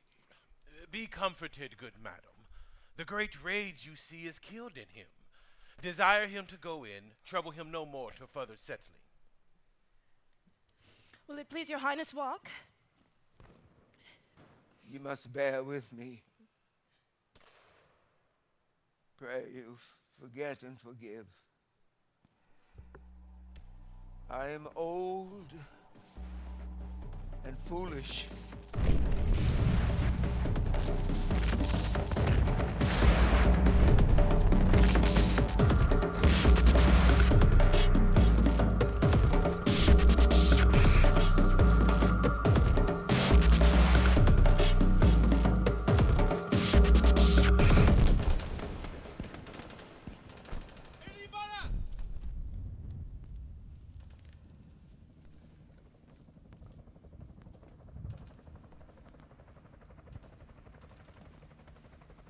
My sweet Lord, tell me but truly, but then speak the truth.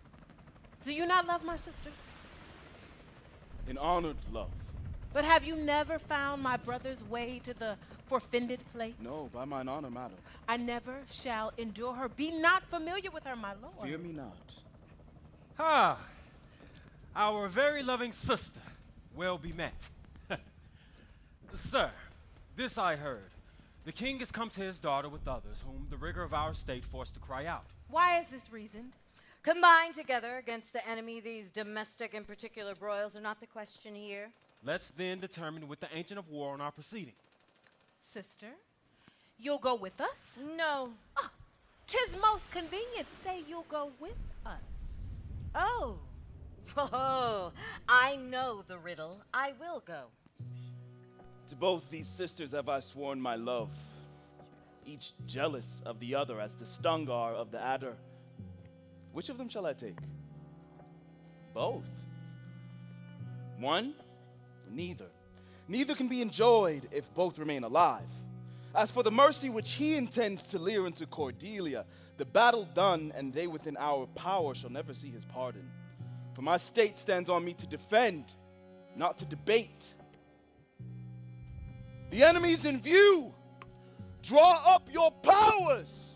Your haste is now urged on you. I will overtake you. If there your grace had speech with man so poor, hear me but one word. Speak. Before you fight the battle, ope this letter. I can produce a champion that can prove what is avouched there. Fortune love you. Stay till I've read the letter. I was forbid it. When time shall serve, let but the herald cry, and I'll appear again. Why, fare thee well. I will overlook thy paper.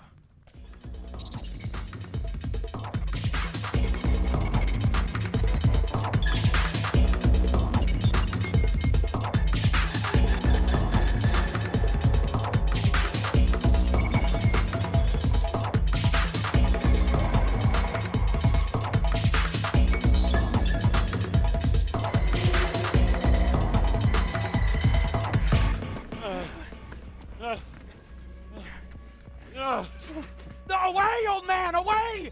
King Lear hath lost! He and his daughter ta'en! Give me thy hand! Come on! No, father, sir. A man may rot even here. What, in ill thoughts again? Men must bear their going hence even as they're coming hither. Ripeness is all. Come on!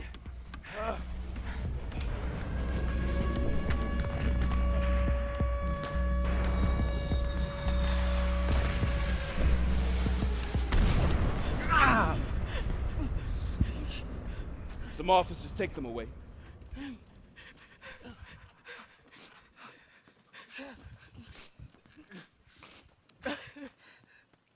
We are not the first who with best meaning have incurred the worst. For thee, oppressed king, am I cast down. Myself could else outfrown false fortune's frown. Shall we not see these daughters and these sisters? No. Let's away to prison.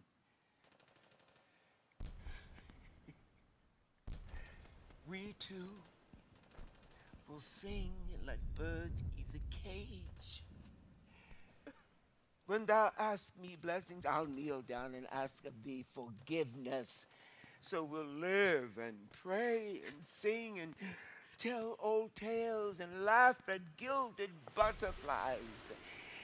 And hear poor rogues talk of court news. We'll talk with them too. Who's in, who's out, who loses, who wins. And take upon us the mystery of things as if we were God's spies. And wear out in a walled prison packs and sacks of great ones that ebb and flow by the moon. Upon sacrifices such as these, my Cordelia, the gods themselves throw incense. Have I caught thee? He that parts us shall bring a brand from heaven and power us hence like foxes. The good years shall devour them flesh and fell ere they'll make us weep. We'll see them starve first. Come. Take them away.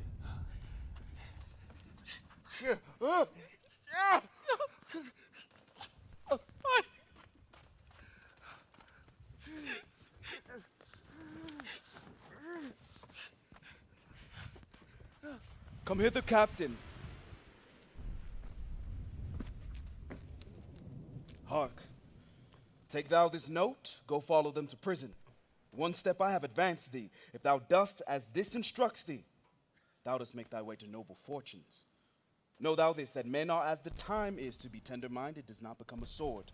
Thy great employment will not bear question. Either say thou do it, or thrive by other means. I'll do it, my lord. About it. Right happy when thou hast done it. Mark, I say instantly, and carry it so as I have set it down.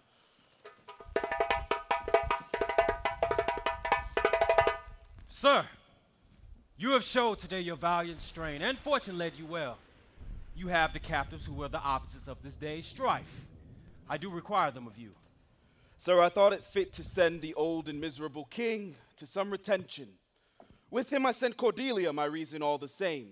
And they are ready tomorrow, or at further space, to appear where you shall hold your session. Sir, by your patience, I hold you but a subject of this war, not as a brother. That's as we list to grace him. Methinks our pleasures might have been demanded ere you spoke so far. He led our powers, bore the commission of my place and person, the which immediacy may well stand up and call itself your brother. Not so hot. In his own grace he doth exalt himself more than in your addition. In my rights, by me invested, he compeers the best. That were the most if he should husband you. Oh, jesters do oft prove prophets. Hala, hala, that eye that told you so looked but a squint. Lady, I am not well, else I should answer from a full flowing stomach. General, take thou my soldiers, prisoners, patrimony, dispose of them, of me. Witness the world I create thee here, my lord and master. Mean you to enjoy him? The let alone lies not in your goodwill, nor in thine, lord. Half-blooded fellow. Yes. Let the drum strike. Prove my title thine. Stay yet. Hear reason. Edmund, I arrest thee on capital treason, and in thine attaint this gilded serpent. For your claim, fair sister, I barred in the interest of my wife, till she subcontracted to this lord, and I, her husband, contradicts your bans. If you will marry, make your loves to me. My lady is bespoke. An interlude. Thou art armed, Gloucester. Let the drumming sound.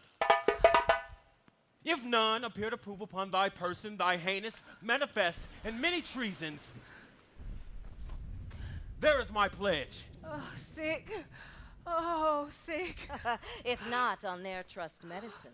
There's my exchange. What in the world he is that names me traitor? Villain like he lies. Call by the drum. Hey, Harold, ho! Trust to thy single virtue. For thy soldiers, all levied in my name, having my name, took their discharge. My sickness grows upon me. Come hither, Harold. Let the drumming sound, and read out this.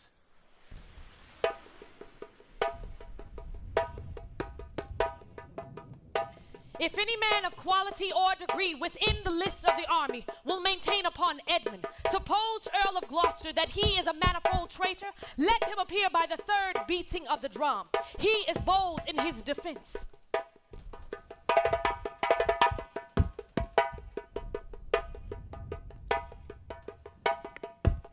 Again!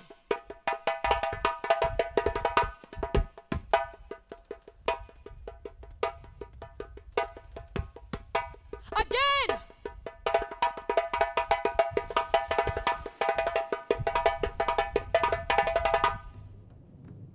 What are you? Your name, your quality, and why you answer this present summons? No, my name is lost. Yet am I as noble as the adversary I come to cope. Which is that adversary? What's he that speaks for Edmund, Earl of Gloucester? Himself. What sayst thou to him? Thou art a traitor, false to thy gods, thy brother, and thy father, conspirant against this high illustrious prince, and from the extremest upward of thy head to the descent and dust below thy foot, a most toad-spotted traitor. Say thou no, these swords, these arms, and my best spirits are bent to prove upon that heart whereto I speak. Thou liest. Back do I toss these treasons to thy head. These swords of mine will give them instant way.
this. Gloucester, by the law of arms, thou art not bound to answer an unknown opposite. Thou art not vanquished, but cozened and beguiled. Shut your mouth, dame. Or with this paper, shall I stop it? Hold, sir. Thou worse than any name, read thine own evil. No tearing, lady. I perceive you know it. Say if I do, the laws are mine, not thine. Who can arraign me for it? Oh, most monstrous. Oh, knowest thou this paper? Ask me not what I know. What you have charged me with, that have I done. And more, much more. The time will bring it out. 'Tis past, and so am I. But what art thou that hast this fortune on me? If thou art noble, I do forgive thee. Let's exchange charity. I am no less in blood than thou art, Edmund. My name is Edgar, and thy father's son. The wheel is come full circle. I'm here. I met our father, became his guide, led him, begged for him, saved him from despair, never revealed myself to him until some half hour passed. But his flawed heart, alack, too weak the conflict to support, twixt two extremes of passion, joy, and grief, burst smilingly. This speech of yours hath moved me, and may perchance do good.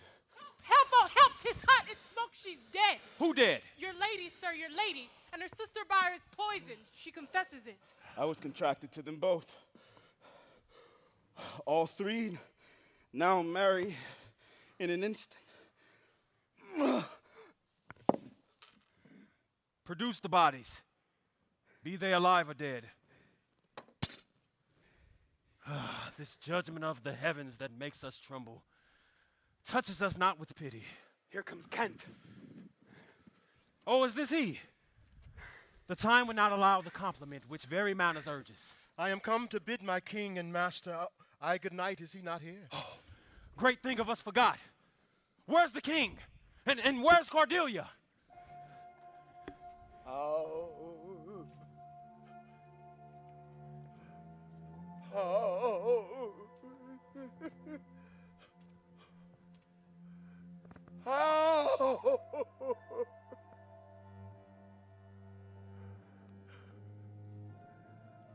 Oh, you are men of stones.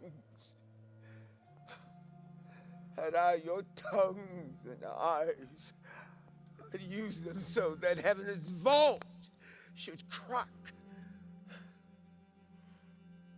She's gone forever.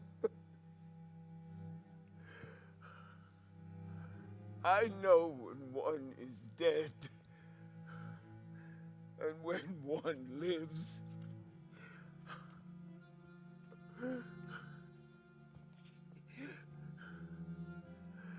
She's dead as earth.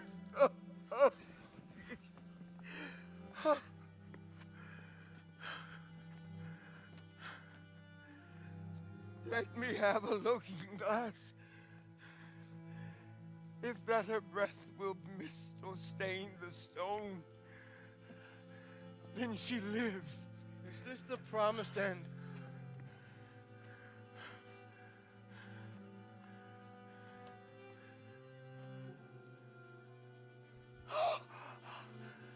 This feather stirs, and she lives. If it be so, it is a chance which redeems all sorrows that ever I have felt. Oh, my good master. Prithee away! Noble Kent, friend. A plague upon you all, murderers, traitors!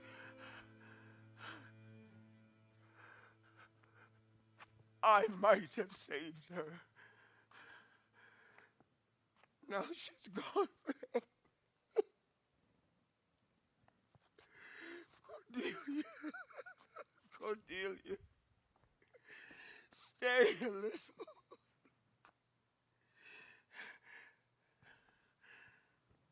What is thou sayest? Her voice was ever soft, gentle and low, an excellent thing in woman. I killed the slave that was hanging thee.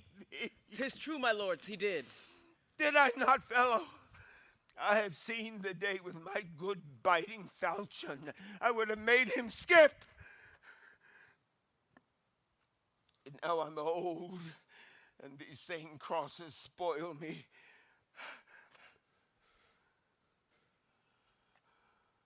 Who are you? My eyes are none of the best, I tell you straight. If fortune brag of two she loved and hated, one of them we behold. This a dull sight? Are you not Kent? The same. Your servant Kent. Where is your servant Caius? Oh, he's a good fellow, I'll tell you that. He could strike, and quickly, too. He's dead and rotten. No, my good lord. I am the very man. I'll see that straight. That from your first of difference and decay have followed your sad steps. You are welcome hither. Nor no man else. All's cheerless, dark, and deadly. Your eldest daughters have fordone themselves and desperately are dead. Aye, so I think. He knows not what he says. In vain it is that we present us to him.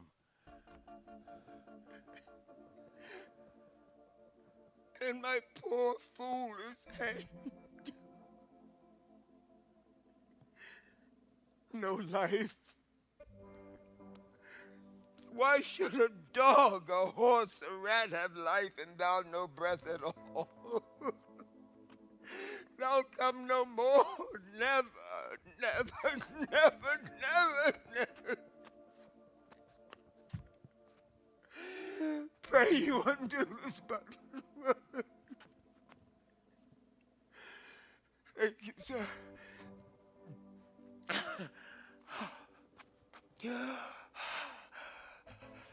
Do you see this?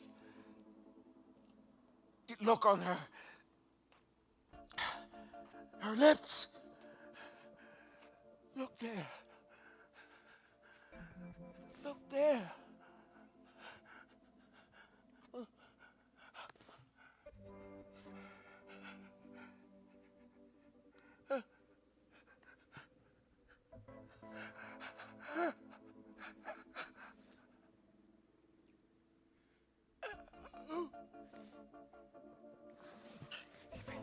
My lord, break my heart, lord. I prithee, break. Look up, my lord. Vex not his ghost. Oh, let him pass. He hates him that would upon the rack of this tough world stretch him out longer. He is gone indeed. The wonder is he endured so long. He but usurped his life. Friends of my soul, you twain, rule in this realm and the gourd state sustain. I have a journey, sir, shortly to go. My master calls me. I must not say no. The weight of this sad time we must obey. Speak what we feel, not what we ought to say. The oldest hath borne most. We that are young shall never see so much, nor live so long.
I'm never gonna stop loving you. If I could, I would have done it by now. We circle like salmon in holy pools, gathering speed until we can't slow down. You said you're never gonna stop loving me. Oh, I've been crawling on my hands and knees through the valleys in the dark. I fall apart. You pick me up as impossible as I can be.